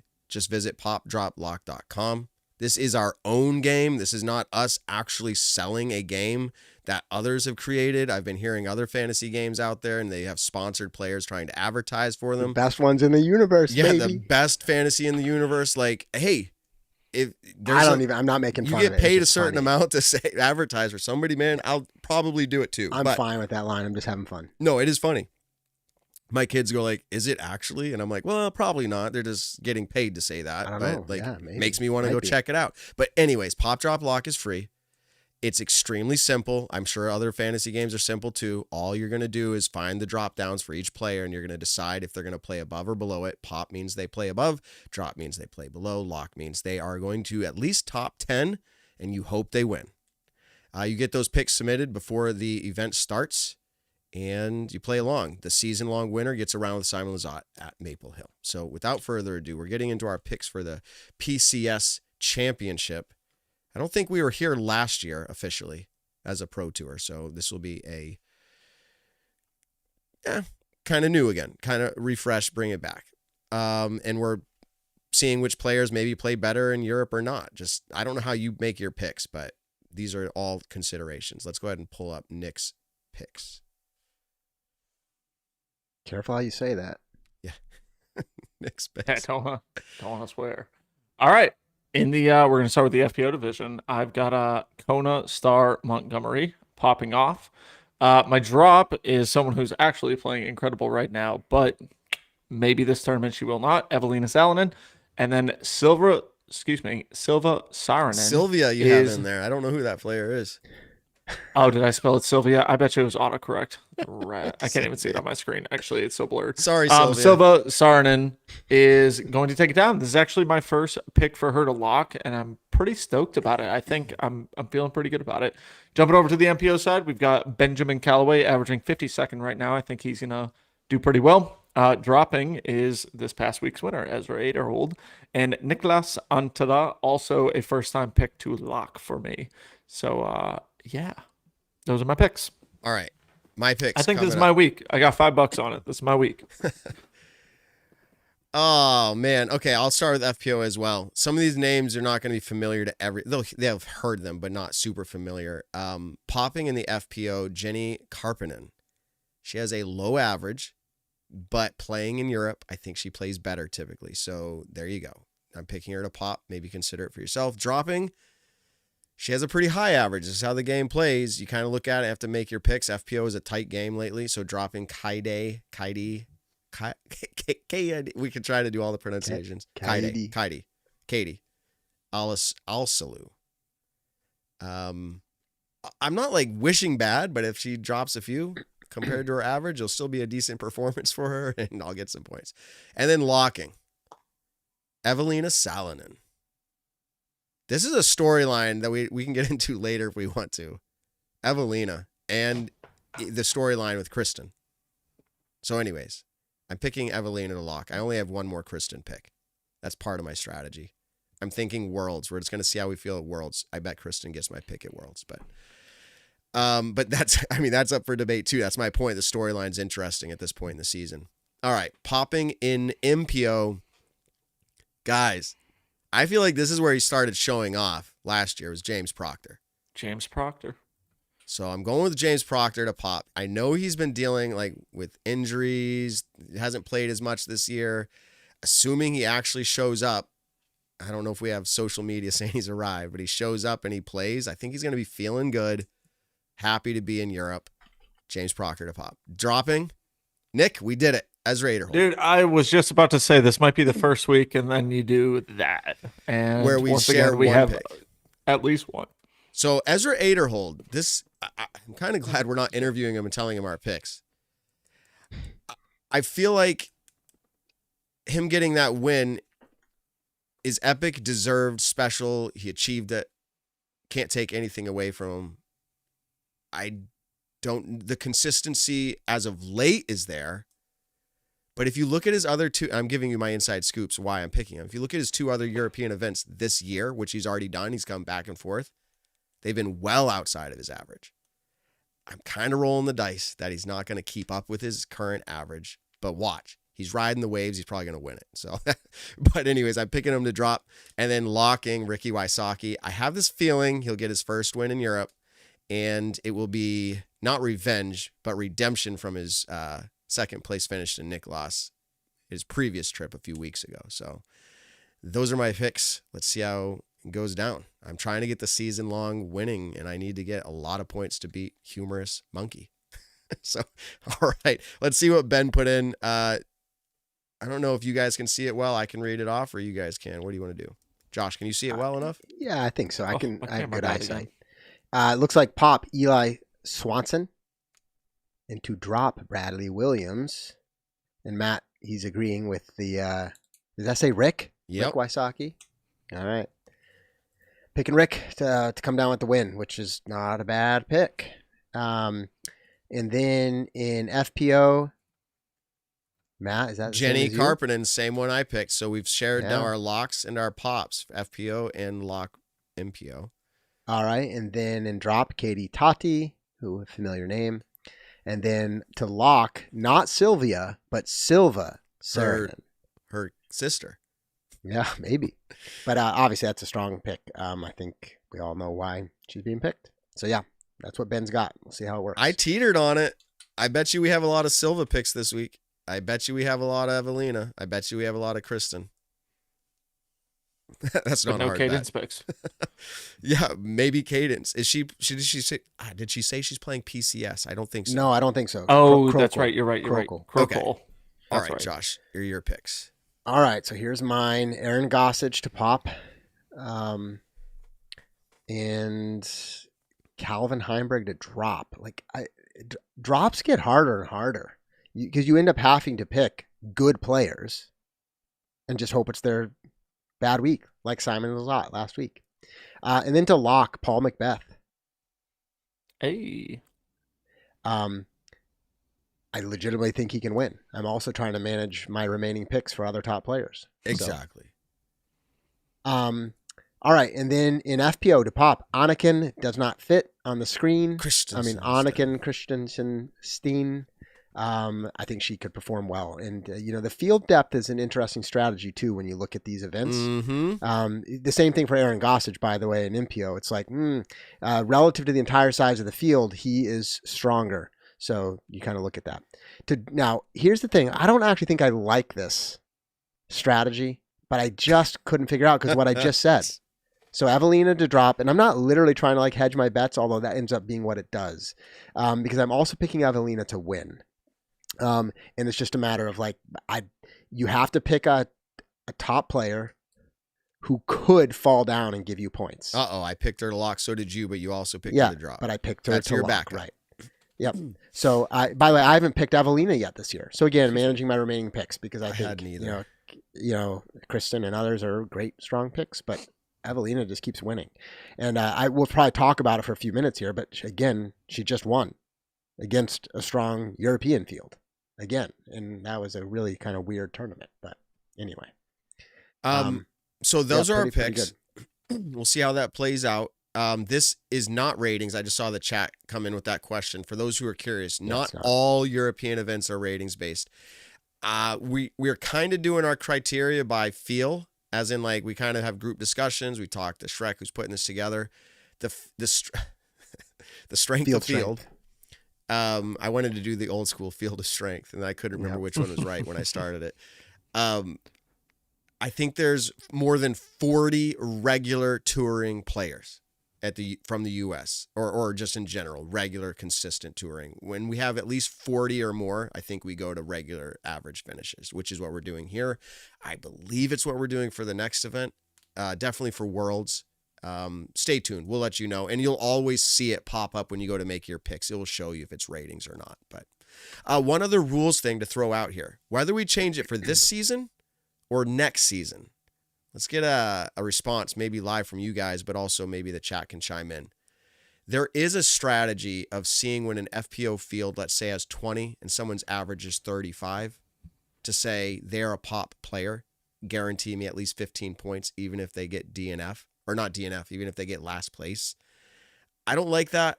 I know Shrek, our developer, doesn't feel like that's necessarily right either. I think what we're going to do in those scenarios is set a default for any player that has a lower average. Will default to whatever the last place is. So that if you pick them to pop, they're starting from the bottom of that division, not their regular average. I think that's what we're going to do. So you can pick them, but you're not getting free points. You see what I'm saying, Josh? Do you agree with that? I caught most of that. If there's 20 people in a division and they're averaging 35, you shouldn't get 15 points for a last place. Oh, right. Yes. On a pop pick. We're saying we're going to start you default at whatever the last place position is instead of what their average is when those scenarios present themselves. When those fields are too small, right? When the player base is too small. Yeah, you shouldn't be able to just get free points, which is what's happening in a few cases. It's not all the time, but every now and then. So, all right. Great. I think that wraps up Pop Drop Lock. Thank you to Hooligan Discs. Shout out. Actually, I still need to get the winner sent a message, I guess, for this week. So stay tuned. We'll get that to you. All right. So we still have a handful of topics to get to in tonight's show, which is good. It's 8:16 Eastern. Can we Standard? Let's get into the big one. Yeah, I was going to say, where are you going? No, can we recap European disc golf first? Yes. Okay. So it's an A tier. So it's not considered elite series. And we don't have to take long on this, but I want to recap it. I don't know if either of you were able to take it in. It was broadcast. It was broadcast live. Disc Golf Network Pro. I did not watch every hole or round, but Nicholas Antela wins by 16 strokes. So dominant win. Really, it was the final round that really kind of locked it in. And weather was a factor, but I'm going to talk about that more in the FPO field. But congrats to Nicholas. I mean, European Disc Golf Championship is a pretty big deal, and with the strength of disc golf continuing to grow in Europe, I think it's not just the field of strength tier, A tier. Yeah, exactly. So congrats to him. And then in FPO, we just mentioned it. Evelina wins, but it's in a playoff, a 2-hole playoff over there in Norway. And did any of you catch, there's plenty on social media, but catch any of the clips of how bad the weather was really across the rounds? But I think round 3 was the one that was really terrible. Yes. Like some of the classic, like, you know, the putts or the attempted layups and even the drives were like terribly impacted. Weird rollaways. Like, Can I you ask know, the why rollaways it's always that henna? Well, okay. So I we can know, talk but I'm about saying, this. why is it always henna that gets the media coverage? The social media. Because she's the one that's on coverage. Okay. Yes, that's part of it. There's also something to be said for if you go watch that hole. I've watched a few. But let me say this: if you watch that hole where the wind, what did she end up doing? Putting 5-6 times. You're talking about the peninsula putting. Yes, whole, chain I outs think it's 3 times in a row. Yeah. Sorry to spoil it, but like direct wind blowouts. Yep. Not her bad putt. Well, okay. So my take is it was a bad putt. 3 times in a row. Yes. Okay. Did you watch Silva putt right before her? Did you watch Kristen putt right before her? The same putts? They didn't throw it high and in the basket with the nose up. You can't do that when it's 30-mile-per-hour winds. Now, here's the thing. I'm not saying it's 100%. Like, in other words, you throw that and the wind blows it out, it gets blown out. But Matt, on the last one where it like blows out and doesn't roll away, it's terrible. She's putting upward at an angle, straight under the band, with the flight plate facing where the wind is, so it literally is a sail. And that was like her 4th try. So epic. I don't win. know what's going on. Epic win. There's one other win. topic there people probably want us to hit on if they've seen it. Because her first putt chains out, rolls OB, you can always have the opportunity to re-putt your previous lie or rethrow any previous lie, always with 1 stroke penalty. Always. You can throw it from OB with the same stroke penalty. So in that case, you probably want the closer putt. But she didn't think of that in the moment, proceeds to the OB to take her meter in, marks her lie. Evelina, maybe a few others walk over and say, hey, like, inside scoop, the rules say you can actually rethrow your lie. You probably want that one instead. And she's like, I'm paraphrasing on this. Oh, you're right. Picks up her mini, walks back there. They give her a position. She marks her lie, putts from there. It happens again, literally happens again, but she keeps reputting that lie. There's at least a few people online that are saying like that was a misplay. You can't mark your lie and then remark your lie. There seems to be a little bit of gray area there. The PDGA rules do allow for it. There's some that would imply that maybe it's already been established once she sets it down, but she hadn't thrown from it. So just in the long story short, that's always an option. I'm okay with them making the decision before she threw to readdress where her lie could be. I'm okay with that. So yeah, I'm fine with that too. One other thing, and I promise this is not picking on Henna, even though I had a strong stance on that. The wind is brutal. I get it, but it just is like, it drives me crazy. And then earlier in that round, I don't know if you've seen this clip, and I'm sorry because this isn't knocking on Henna, but she has like a flubbed attempt at a putt. That's and what I I'm don't saying. know if it's, why is it always okay? her? Here's the thing. So what I'm bringing up here is not about Henna's flubbed attempt, because it was really windy. There's a hill. There could be a lot going on, and maybe it's literally just whatever. If you go back, I think it's hole 5. Listen to the commentary. Yes. Oh. By the way, we love it, right? It's like Wow. Essa and literally they actually a split second of silence. I think they say wow or No, something. and one of them goes I forget now what they said, but it was like, it just made me laugh so loud. It was almost like, oh, or like, Wasn't it like, wow. oh, okay. Yeah. They're like, wow. something happened there.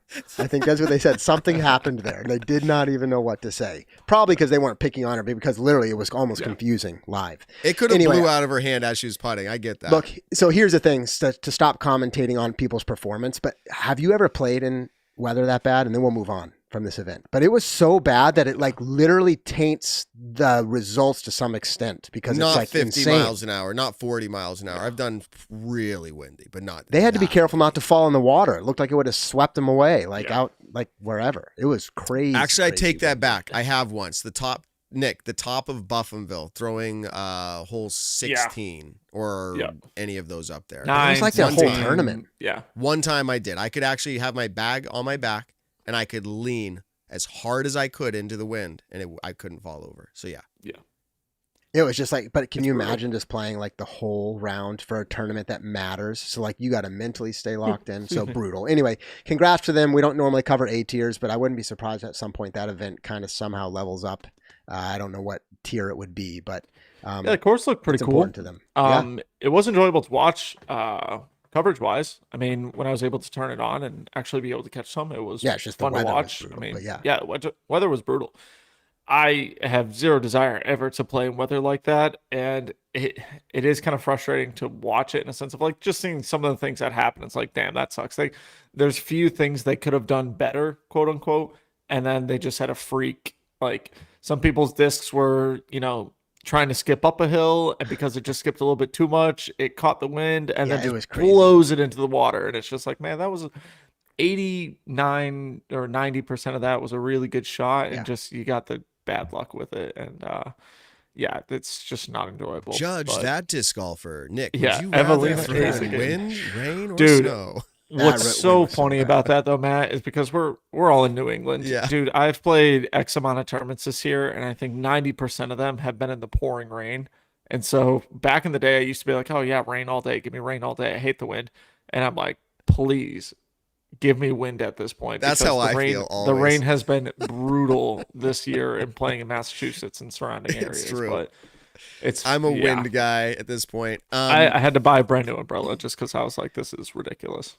But yeah. All right, Josh, let's go to the. So should let's go we? to I would this say, topic. well, let's vote amongst the three of us. Do we want to talk about the Content Creator Cup, of which we weren't invited to, or do we want to talk about anti-doping in disc golf?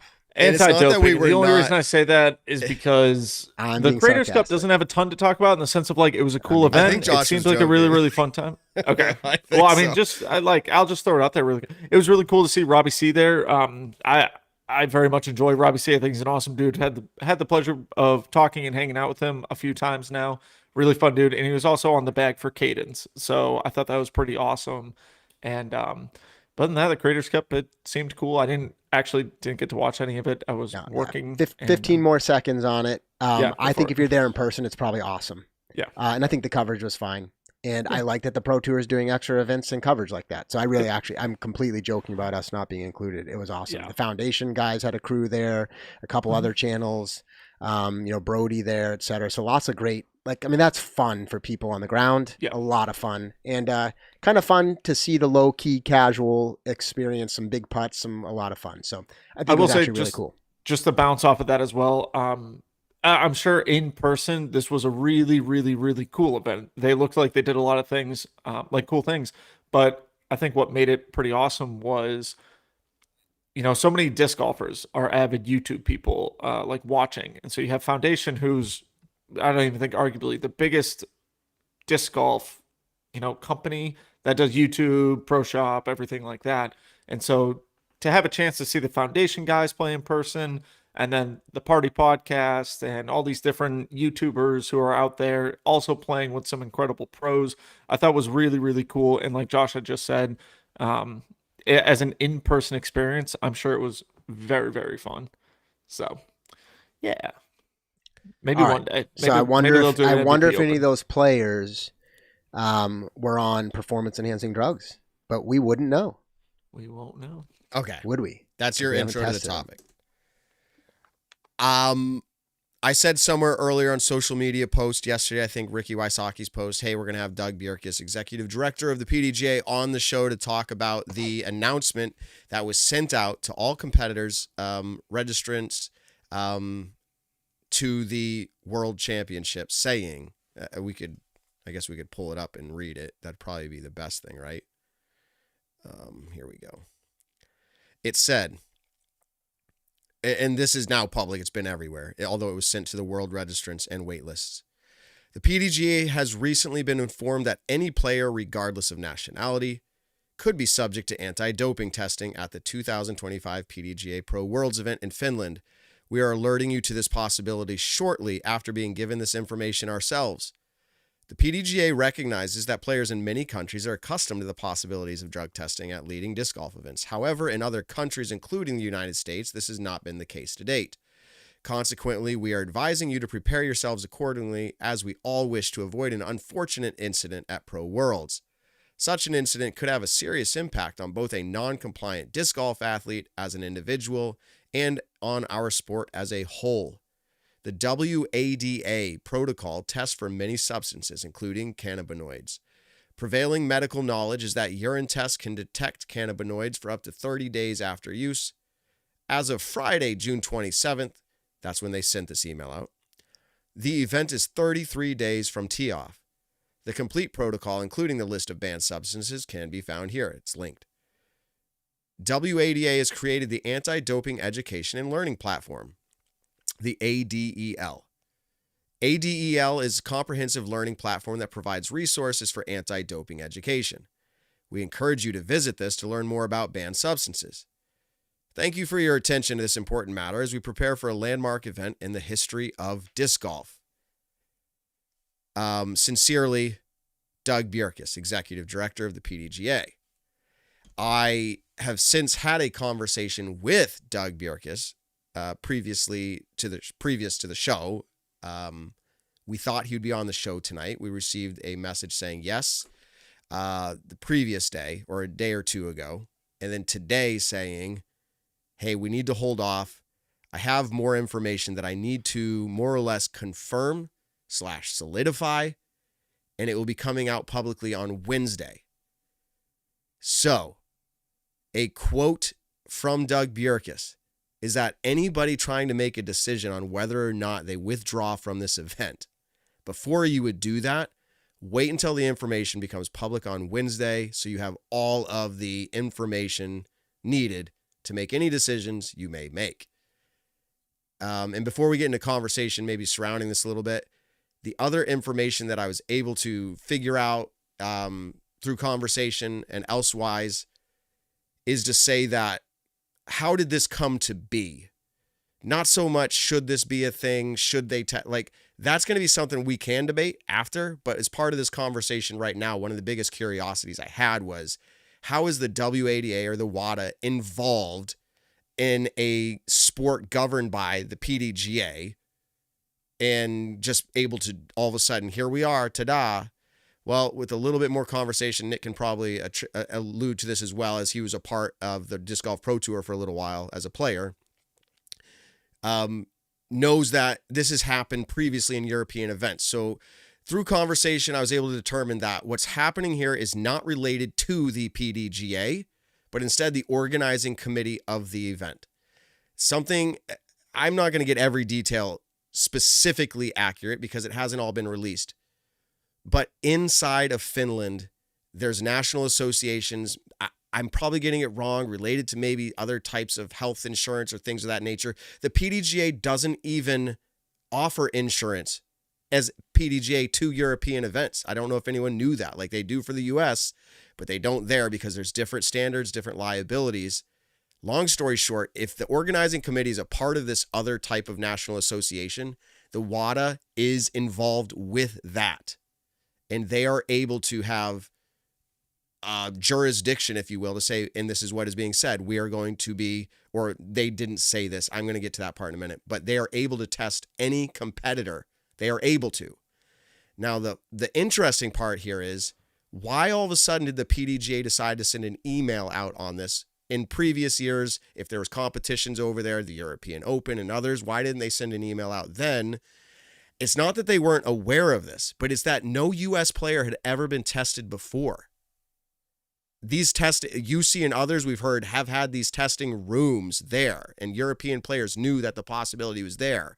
But in European player, I don't know the name, but a European player in the past has tested and I think even received some sort of, I don't want to say ban, whatever it is, discipline or whatever.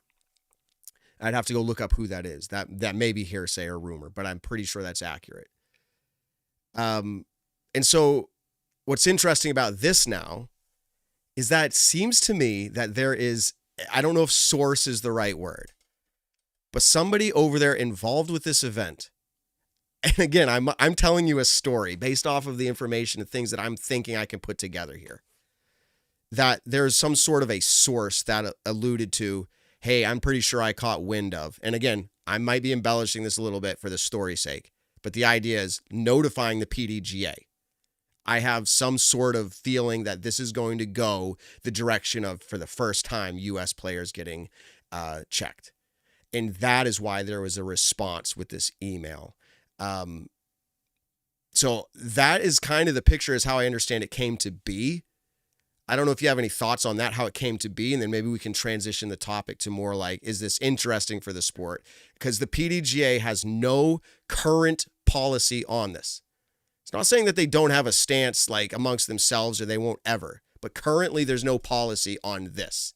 So if the WADA does test, somebody tests positive for a drug on the list, who's going to enforce that rule? It's not the PDGA.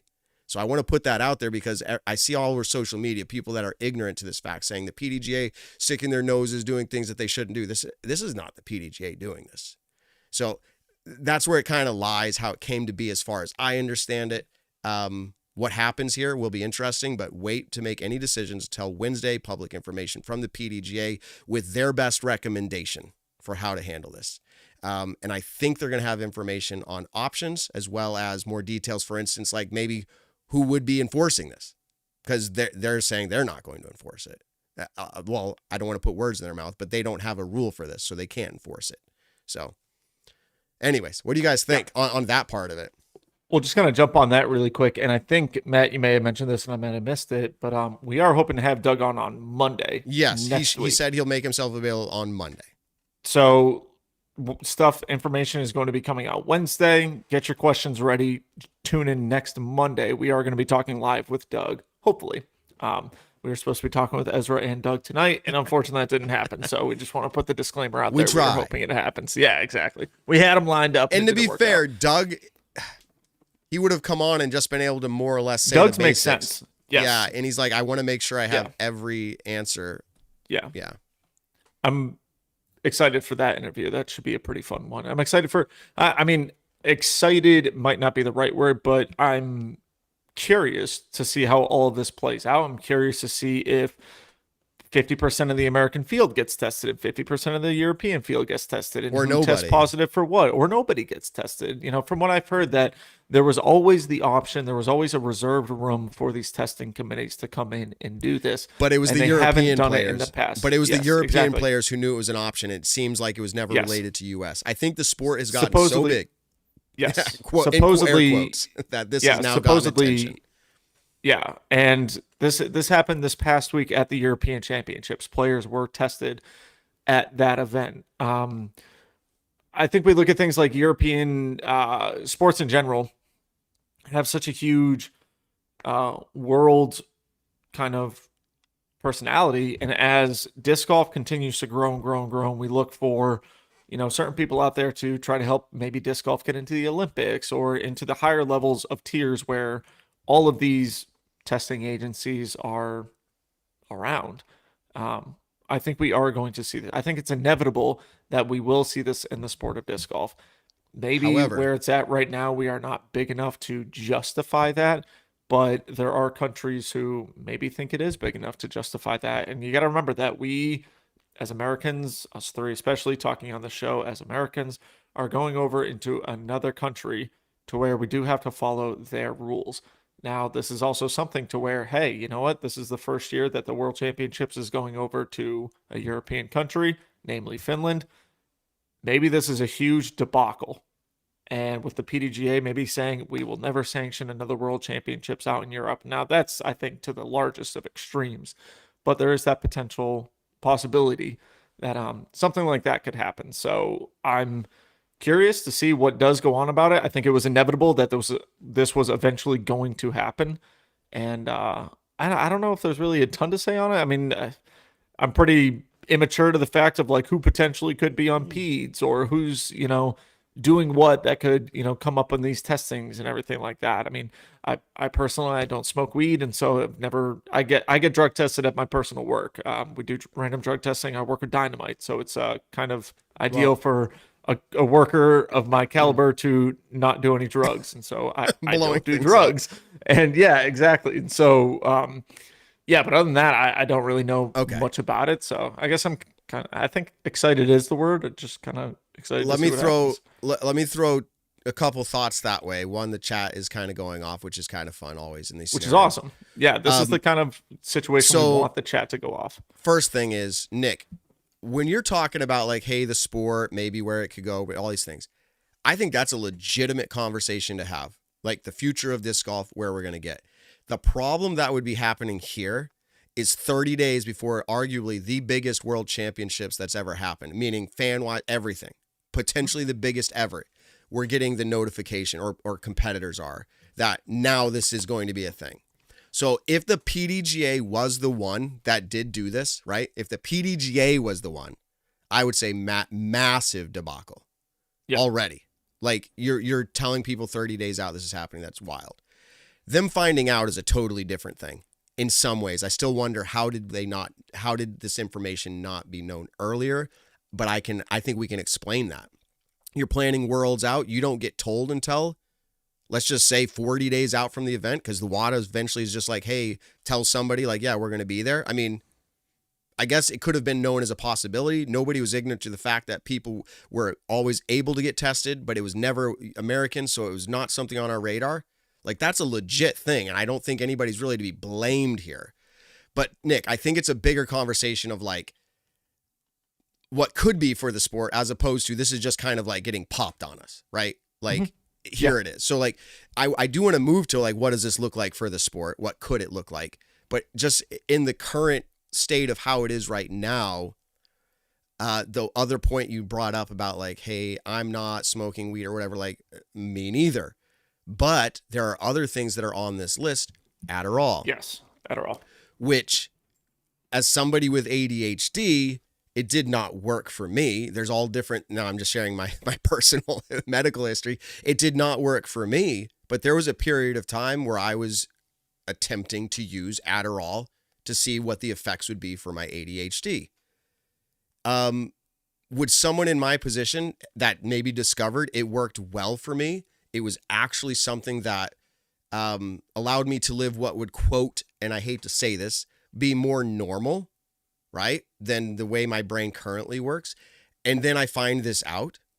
You know what I'm saying? Like, these are interesting 30 days out from Worlds that I just spent $10,000 to, make it work. That's going to be something where it's like, whether it's weed or something else, there's going to be scenarios where people are using this stuff to make their life more, quote, normal or better. Now, I'm not here to argue each of those because I think there's probably a legitimate use case for each of them. But what I would find interesting, maybe we don't need to go here. You guys tell me if you want to touch this. Do these offer an advantage? I'll give you one scenario. The people who are saying that, weed is not. I love playing devil's advocate. I have played with enough players to know that they're not playing well and they stop and say, I need to smoke because I can't focus or I'm whatever it is. I need to smoke. So they pull out a blunt, smoke. All of a sudden they start playing better. You can't tell me that that's coincidental. They said it, they did it, it worked.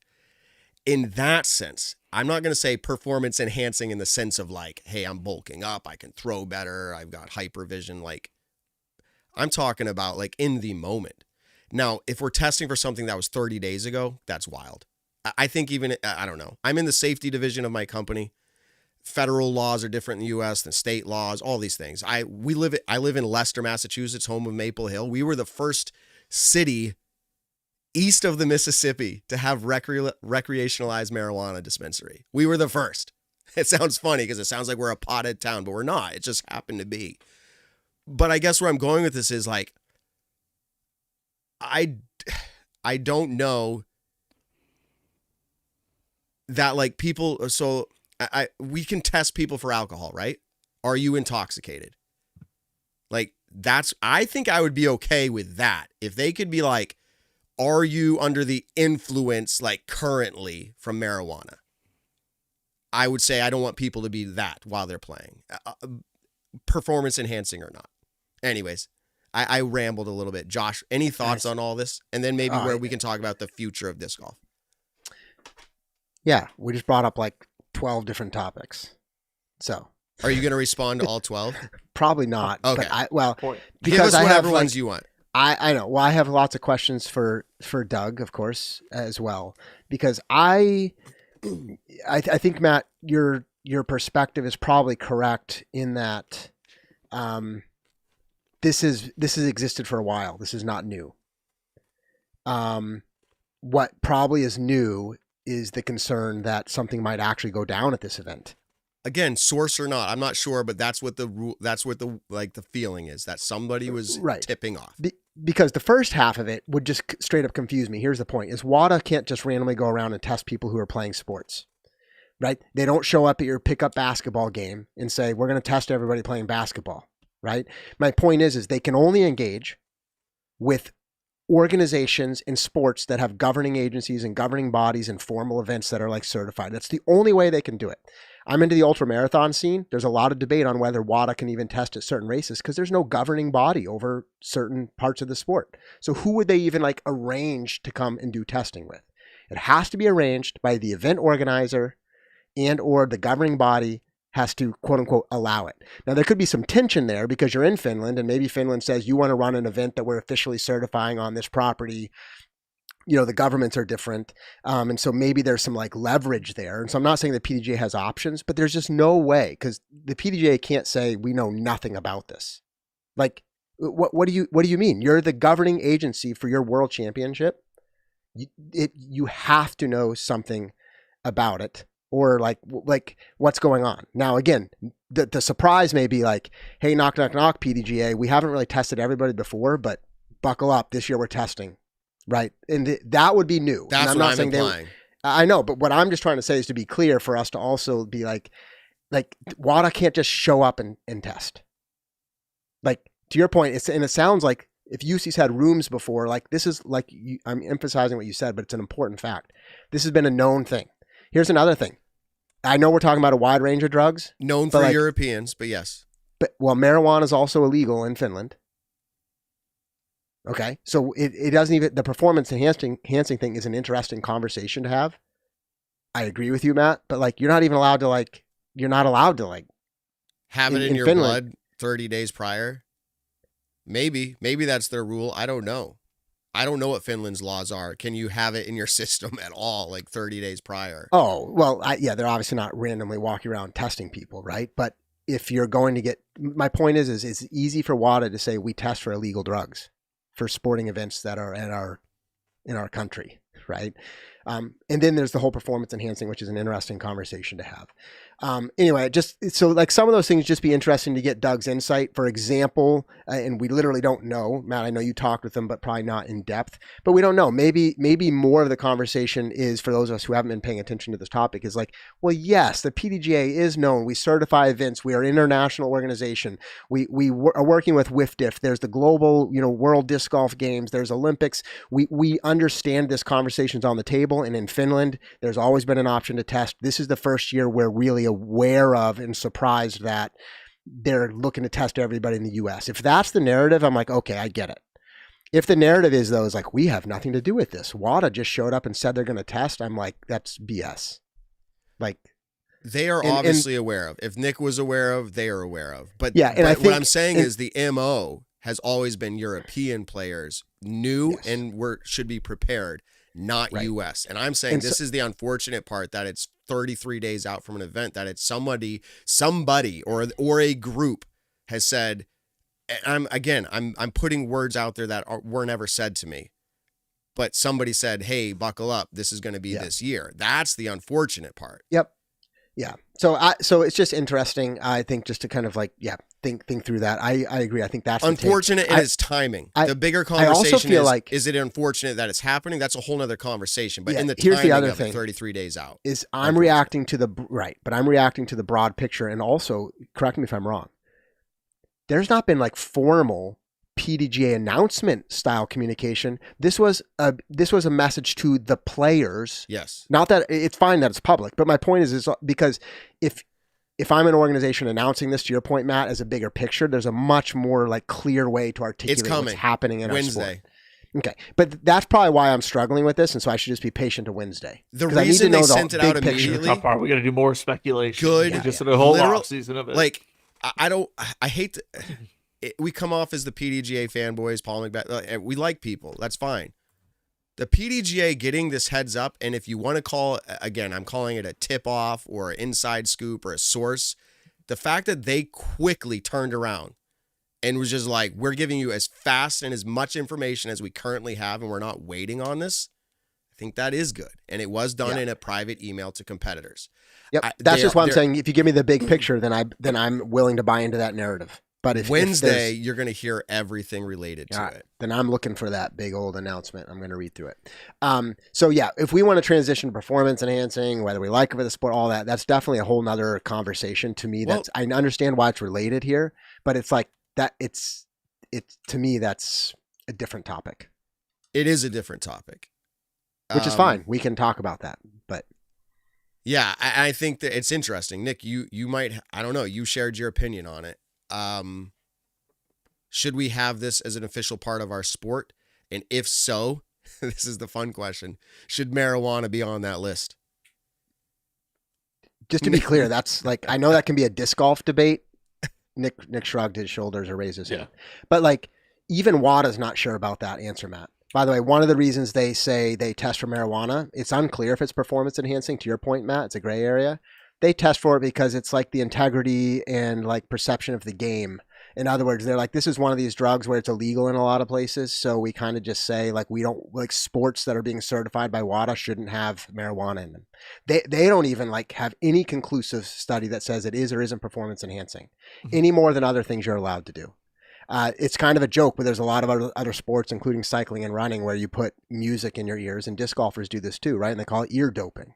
Like, all right, does that help you? Like, we've talked about this before. Literally, like, what if you put a metronome beat in your ears that helps you with your, like, putt stroke? You allowed to do that? So I guess what I'm saying is that I just thought of something really funny. Okay, it's like, breathe in. Yeah, but, like, could you do it? Out. Would that be acceptable? Pull your putter back and think of happy thoughts. Like, that'd be hilarious. But here's the thing. We're laughing because these are gray area ones. And that's my point. So where do you put marijuana? Like, gray area category. I don't know. So like, here's the thing. Like, I have probably personal opinions on whether I think it's like great. Well, do you want someone drunk while they're playing on the professional scene? No. Do you want somebody high while they're playing on the professional scene? I have an immediate answer. No. I'm not saying whether it's an advantage or not. I don't want people smoking cigarettes on the professional scene. I don't want to see it in the NFL or MLB or any golf anywhere. Right. And that might be even that's a different thing. That might be my culture. But like, yeah. I just like, there are certain things I don't love seeing earbuds in people's ears. So like, we have an opinion on this, whether it's right. But you're mixing things because you're saying whether you like the look of it for your culture versus is it performance enhancing. Those are two different questions. I'm trying to, but I'm trying. You're think trying to back in me a sense. I'm trying to say that it's in that same vein of a preference or not. The reality is, like, do I want somebody high or not? That's just a preference. Because if we're saying it doesn't actually have if somebody goes down that road, then would you want somebody high? If it was shown, Josh, there's no advantage, would you want somebody high on the course playing? That's what I'm trying to say. It still comes down to preference. But that's not a performance enhancing question then. So like, if that's a totally different thing. You're talking about perception and culture and what you're okay with being around on the sport. That has nothing to do with performance enhancing. So you're saying if it's not performance enhancing, all out, do whatever you want, or you're saying no? No, because I'm just saying I would answer them differently. I agree with what Josh saying. That I would answer them differently. Like, why don't you want a person high, Matt? Like, what is your reasoning? It's a perception. It is. I don't care what people say. I can tell when you look at somebody who's high. Like, so now I'm going to say, I don't remember what it's called now. I'm having a brain freeze. Qualified. I'm trained in observing when people come to work high. And then we have to send them for testing because they're driving large trucks, to your point, Nick. Like, you don't want people doing that. Why? Some people would say it doesn't matter. But the reality is it's still a federal law. Long story short, I'm able to tell, right? Why wouldn't I want it? Because you can tell when somebody's high. But like, what does that, so the person being high that you found playing disc golf that you find to be high, like, what are they doing to make it so you don't want them there? Because I know people that get high who are really fun to be around because they're really annoying, and it's on average, it's dangerous, it's unhealthy, it's a bad example. Well, it's a problem their for society. faces don't look there's I'm a talking lot extreme of things related to it. examples, right, Nick? That's what you're Yeah, saying. so now we're talking just like the personal preference aspect of it. And Yeah. so this is kind of like circling back a little bit. The performance enhancing aspect of It is, let's say, yes, it would be a smoking personal weed, preference. let's say smoking cigarettes or chewing tobacco. Like there's a reason those things like, I chewed tobacco for a long time. If I was feeling stressed during a C tier, B tier, and A tier, okay, let me throw in some tobacco. And now in that moment, I feel like I'm more calm now. If anything, it enhances me. This is my personal feeling for me, myself, and I. So honestly, no one can say, oh, that's not what it does, because that's what I feel like it does for me. This is me. I'm speaking personally. Big grizzly wintergreen guy. So in those moments, that's where you can say, okay, it's performance enhancing enough to where get it out of here. You can't chew on the Pro Tour. You can't smoke cigarettes on the Pro Tour. You can do Zins, from what I've heard. I didn't know that was a thing until like a year ago, but I wouldn't be surprised if even that goes away one day because people will consider them performance enhancing. So whether this is always the biggest argument, Matt, we work in a world of safety and regulations in our It is a different world. construction or whatever. And so this is where like I have smoked pot before. I never got super into it. I've never done it every single day, but like I have smoked a handful of times. I actually, and I'm just being wide open with everyone right now. If I ever did it in the past, it was to just relax at the end of the night, watch a movie, and eat a bowl of cereal. That's what I like to do. I'm very lazy when it comes to it, but I don't do it now. Okay. I know that if I was to do it tomorrow morning before I go and get my powder truck and go pick up dynamite, I would be impaired because I'm a lightweight when it comes to it. That's what happens is my body would not feel as though I am sober. It impairs me. So I don't like the feeling of being high while driving. I do not do it. Personal preference. Exactly. But even still, like I feel like there's an impairment to it. Now, whether some people will consider that performance enhancing or not, like it just all depends on the person. What's your toleration for it? Anything like that. And so that's where I'm just kind of like looking casual play, disc golf. There's a ton of potheads. There's a ton of people. Do you want to see someone smoking pot while playing? So funny enough, I actually love the smell of it. So if someone is doing let it, me reiterate. I'm talking like world championships or elite series. But they can't. They can. Why? It's not that I want them or not right? to. It's no. It's I'm saying the people who made the rules. Allowed. It was a preference. I don't know. I don't know like why sleeveless. They made the You can't rule have that they made it. sleeveless like tank tops as a guy. Like you can't wear flip flops. You have to have closed toed shoes. Like these are all preferences for the image of the sport. You're right, Josh. Yes. It's a separate topic.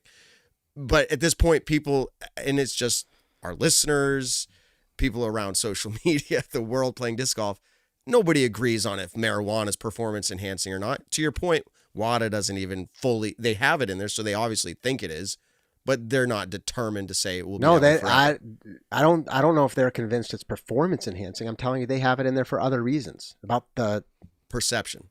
Yeah. Yeah. So, and I just want to clarify this, and this kind of goes to Jason Porter. I don't really think we're trying to bash people smoking weed. I mean, it's legal. I don't know all the rules and regulations to it, how legal it is, whether it's recreational. I don't know all that, whether you need a medical card to go get it. Look, I know plenty of people who do it. If you're allowed to do it, go for it. It's what you're allowed to do.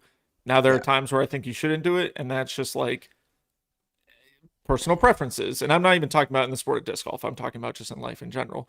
But like it's legal and it's something to do, go for it. This is going to sound wild, but there's a right time and place for everything. And not everything. Not heroin. Please do not do that. And not everything belongs in every place. For instance, some people would maybe feel fine with this, but it would be awkward to see some cases like smoking weed inside of a church service. Right? Like people would be like, that just, yes. I guess, personal preference. Like some people would say they don't want to see that. It would be like, everyone's going to have different preferences. That's not really what this discussion at this point, I guess it kind of turned into that. We're a podcast, we're a talk show. It kind of turns into like, what are people's preferences? I don't care. And on the record, to Nick's point, I don't really care playing with somebody that's smoking weed. Like that's not like a bother to me. Just don't blow it in my face. That's all. Like, I don't care. I have lots of friends. It's not an issue. I'm talking about the competitive level at the highest level. It's an interesting thing to talk about. To that point, if you want to make it even more simple, like I said, smoking, I just don't want to see it. I don't want to see Tom Brady the first time I saw a pro player in disc golf smoking, it was kind of weird because I've never seen it. And I walk up to these players back in the day and I'm like, you smoke cigarettes? I don't know. Maybe it should or shouldn't be that way. I don't really care, but it's just the way it is. Is it enhancing? I don't know. Should the future of disc golf remove anything that's considered enhancing? Baseball did it back when everyone was hitting home runs. Yeah, bring those days back. The steroid era. I'm just kidding.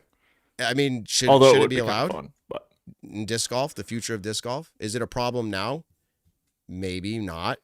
Will it ever be? Do you have to slow roll this out, or do you just wait till one day, or is it a season ending thing like next year? Like, how do you handle that? I think that's the thing right now is that we don't know if it's making a difference in the sport right now or not. Like, is there anyone on performance enhancing drugs? Do we know of anyone that it's just, Pro Tour player that is just slipping an Adderall right before the round and then bam, they are locked in? Like, I'm just going to use Gannon as an example because he won so many events last year. Like, before all those events, is Gannon just, slipping an Adderall and boom, he's just locked in focus and he just proves why he's the best player in the world, time in and time out, And that's where it's like, is it making a difference right now in the sport? Is it even technically illegal to do in the sport right now? And that's where there's just so many different things. So I think it is going to be a big slow roll. Maybe they're trying to catch something before it does become an issue. Who knows? Maybe it becomes an issue. The WADA, maybe the PDGA says, you know what, hey, that actually was a great idea to do at the European, at Worlds. We're all on board for it. And then they start taking that, all over the place, wherever PDGA events are sanctioned or whatever. Yeah. And, I don't know. There's so much of this. It's just one of those topics where there's a ton of speculation with it, whether people consider certain things to be performance enhancing or not. It's right now, it's all opinionated. It's all relative. I think there's going to be options for people though. Wait till Wednesday. We'll hear more. Yeah, you've got all the therapeutic exceptions and blah, blah, blah. There's lots of things that people can do, right? People do sports all over that are tested by WADA and they're successful. So I don't know. I understand it's probably annoying to a few of you and maybe people listening, but it's the way Freddie V, who has been public with his opinions on our show many times, says this is a top 5 show of all time.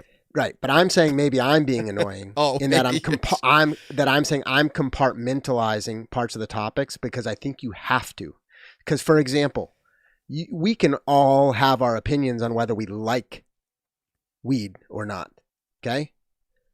But then there's a very practical question. Like, do you want your sport to be like in the Olympics? And by the way, some people will say no, so I'm asking that rhetorically at the moment. But like, if you do, then this is one of the very practical paths to go down that route, is legitimize your sport with all the agencies in advance. So, and then at that point, Matt, this is why I'm compartmentalizing. I'm like, then it doesn't even matter what you think or care. And it doesn't even matter if you think it's performance enhancing or not. If WADA has it in their guidelines, then your whole objective is to fall within their boundaries.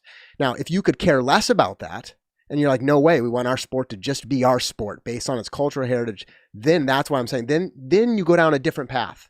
Then you have your own debate of like, well, why don't we just set up our own testing agency and like do our own thing and not care about weed or not? So that's why I separate it, because to me, I think there's probably, more than likely, not somebody at the PDGA and maybe not even somebody at WADA or Worlds who has their own opinion here. I think it's probably a path to legitimizing your sport in a way that other legitimized sports are out there. And to that extent, I'm like, then of course you should do it. Josh, that's the voice the of answer. reason. Right?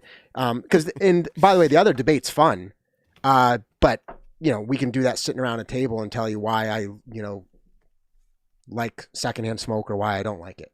But will you tell us just your opinion? Like, do you want people high playing disc golf? That's like totally loaded question. Again, because on the pro tour, I think the answer is no. When I play, I've played with people who are high and I could care less. That's what I'm saying. Like it's an issue at the high. It could be an issue at the highest level. But here's why. Not because I morally think I don't want them high. It's because I think the way I want the sport to grow will not be enhanced by that perception. That's why. Otherwise, I don't care. Go. At a pro tour event. Join your recreational activities. That are legal. At a pro tour event, I've walked through the parking area and there was a car full of professionals. I will leave the names out of this. You opened the door and they're like, hey man. Pretty much the window rolled down because someone was talking to them and I pretty much got secondhand high. literally like smoke billowing out of this car in the parking area at a pro tour event. So they weren't playing, but they were going to be, or they had just played.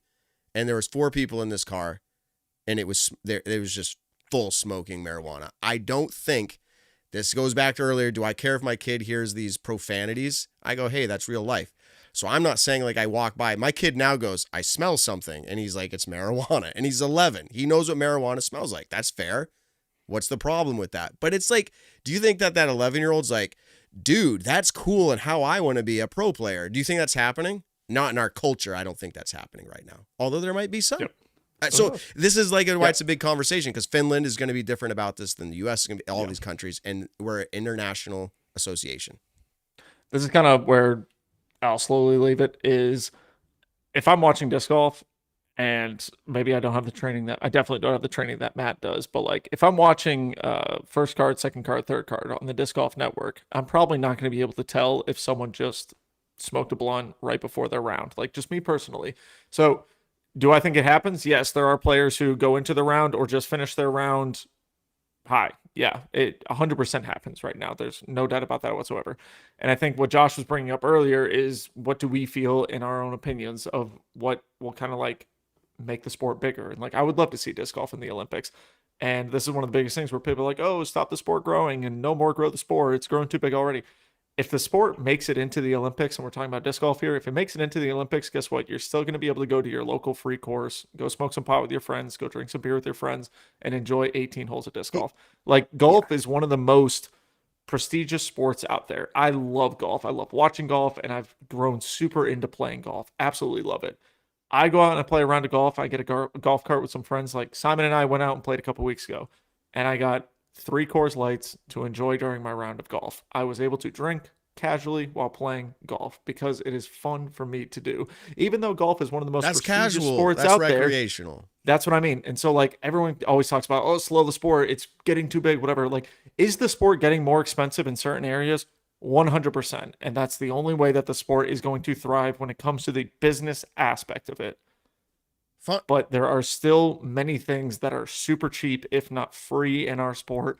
And there's no rules or regulations of, well, there are rules and regulations at like local park rules and everything, but like there's no one saying that you can't, like, I'm not saying you can't go to your local park and, you know, not enjoy a good time with your friends for absolutely $0. And I don't know. That's where I want to see the growth. I want to see the growth of the sport. I want to see the sport grow to the highest it possibly can be. And you think that's an avenue? But I also, what's that? And you think that's an avenue, is not having that with drug testing and everything? I don't know. You're just saying you want to see it at the highest level. So I don't know. Yeah, I want to see it at the highest level. So if this is what it takes to help Okay. grow the sport to the highest level, I'm all for it. In the professional scene of things, yeah, there shouldn't be anything that's performance enhancing. I completely agree that players should just be whatever talent they are and work to get better. Yeah, let's just without be consistent with all the other legitimate sports. Yes. Let's just do it. Fun. That's Exactly. my point. All Like, for it. just follow it, and then if you don't like that a certain drug is or isn't included, and I'm not being sarcastic here, lobby WADA, right? Like, influence that outcome, but otherwise it's like, let's just, at the top end of our sport, we can be legitimized. I'm still so curious how it's went down. I can't wait to interview Doug. We'll have all these different opinions and reactions, but yeah. Let me just say this, because I had this moment of like, I was like, hey, I saw this car full of pro players, right? And smoking marijuana. Would there be an audience listening to our show that would be upset had I just listed who everybody was? Right now, half the people are like, no, please do. But there's another half who are like, yeah, like I would be upset if you did that, because those players don't deserve to have that on blast. And those players who would be upset, or those people, those listeners, I'm curious, like, again, why would you be upset? If it's a totally fine, normal thing, I think there's two audiences here, for sure, right? There'd be people who say, yeah, what's the issue? Then there'd be people who be like, why did you put them on blast? And I have a feeling those players themselves, my last take, those players themselves would be upset that I would put them on blast for that, right? Do they not want that to be their perception at a tour event? I don't think they want that to be their perception at a tour event. Well, yeah, but then you get kind of philosophical, because that might be their opinion, because there's other people they don't disagree with would have a perception that would hurt their ability to make an income. True. Philosophically, they might wish it could be public. True. Right. You're So then probably they're right playing about they're playing the practical game at that point of being like, hey, I don't care if anybody knows I smoke weed, but I can't put it out there because then I'll lose my sponsorship. No, that's fair. And you say, well, why would you lose your sponsorship? It might be the same thing. The sponsor may not care. Yeah, But the true. sponsor's like, but there's some people out there who now will have blowback against True. buying our discs. So everybody's going to have a conservative standard. And that's kind of the way society works. True. Like it or not. I don't have any personal judgment on those specific issues we talked about tonight. We are staggered stance. We brought a lot of different opinions. We have our own personal opinions. We have a lot of listeners. We could play rounds and you can smoke marijuana. I would say especially if it's legal. I mean, but that's been happening everywhere, illegal or legal or not illegal. But it can happen if you're playing Maple Hill or any other course in Massachusetts. It's fair. Same, you can drink your alcohol. But this whole conversation kind of shifted. Performance the enhancing PGA's drugs they're even proposing in flex tournaments and all that alcohol. next year, allowing alcohol. So that's fine. Interesting conversation. All right. I know we're wrapping that. We I maybe know should we're- have brought on, and Nick, I appreciate you saying, hey, I've smoked here and there. Maybe we should have brought on someone who's like, dude, I smoke every day and I have an opinion. That would have been interesting. But. Yeah. All right. Well, we'll open it up for a guest. It's a lot of our chat tonight. They're like, bro, all of a sudden right we get now. 108 calls. Yeah. It's interesting. What would 'cause those calls be like? Yo, bro. Yo, just ripped. I don't know. We shouldn't go Just there. We're smoked a taking bowl, live ripped a calls bowl. right now. Yeah, just took an L ride, listening to your show. It's interesting. I need more time to form my opinion. I'm not old enough to figure it out yet. So, all right. I think we're moving off that topic and we're over time. But lest we miss out on this, we only talk about Elite Pro Tour, etc. But there is a World Championship this weekend. Maybe we can kind of like A world send it off championship with this weekend? There is a World Championship this weekend. Oh, the Masters. Masters. Yeah. So it's just, so we're not going over that in depth. But my point is, you can actually catch coverage, and there are names you would know: Cale LaVisca, Dave Feldberg, Matt. Big Germ is playing in Masters Worlds, and a bunch of other names. So I just think that's going to be interesting. It could be fun to at least poke at the scoreboard or maybe watch something. And in FPO, you've got Owen Scoggins, Jennifer Allen, Lisa Fakis, Sarah Holcomb, Holly Finley. Lots of people are out there kind of playing in the regular Pro Tour scene as well. And then you obviously move into some kind of older age brackets, and there's a lot of names you might recognize out there. So kind of be fun to take that in. It's a different level of competition. Obviously, you have PCS out in Europe, different time zone, but I don't know. I'm sure at least one of those players will be smoking this weekend. Probably. Shout out publicly to my father who has been listening to this episode. He's been a fan of the show for a long time. He's going through cancer and he's on his third treatment of chemotherapy. Dad, keep up the good work. He was chatting through text message during the show. He sent I in got one too. PDGA Outlaws League. That's what he sent me last. So I don't know what Nice. Outlaw League is, but shout out. So I know people always say good thoughts, positive vibes, but my dad's a prayer man. So if you'd send some prayers for him, a lot of people are. He's doing good, and we're excited to have him keep on, and so Yeah, keep on keeping on. Hey, obviously we're not going to get into the details, but Matt, of course, I would also echo that sentiment. And my dad means a lot to us, but he is doing crazy hard work through this cancer diagnosis. He's working out, literally working out crazy hard, eating, very intentional diets, obviously taking treatment seriously. So yeah, really proud of him.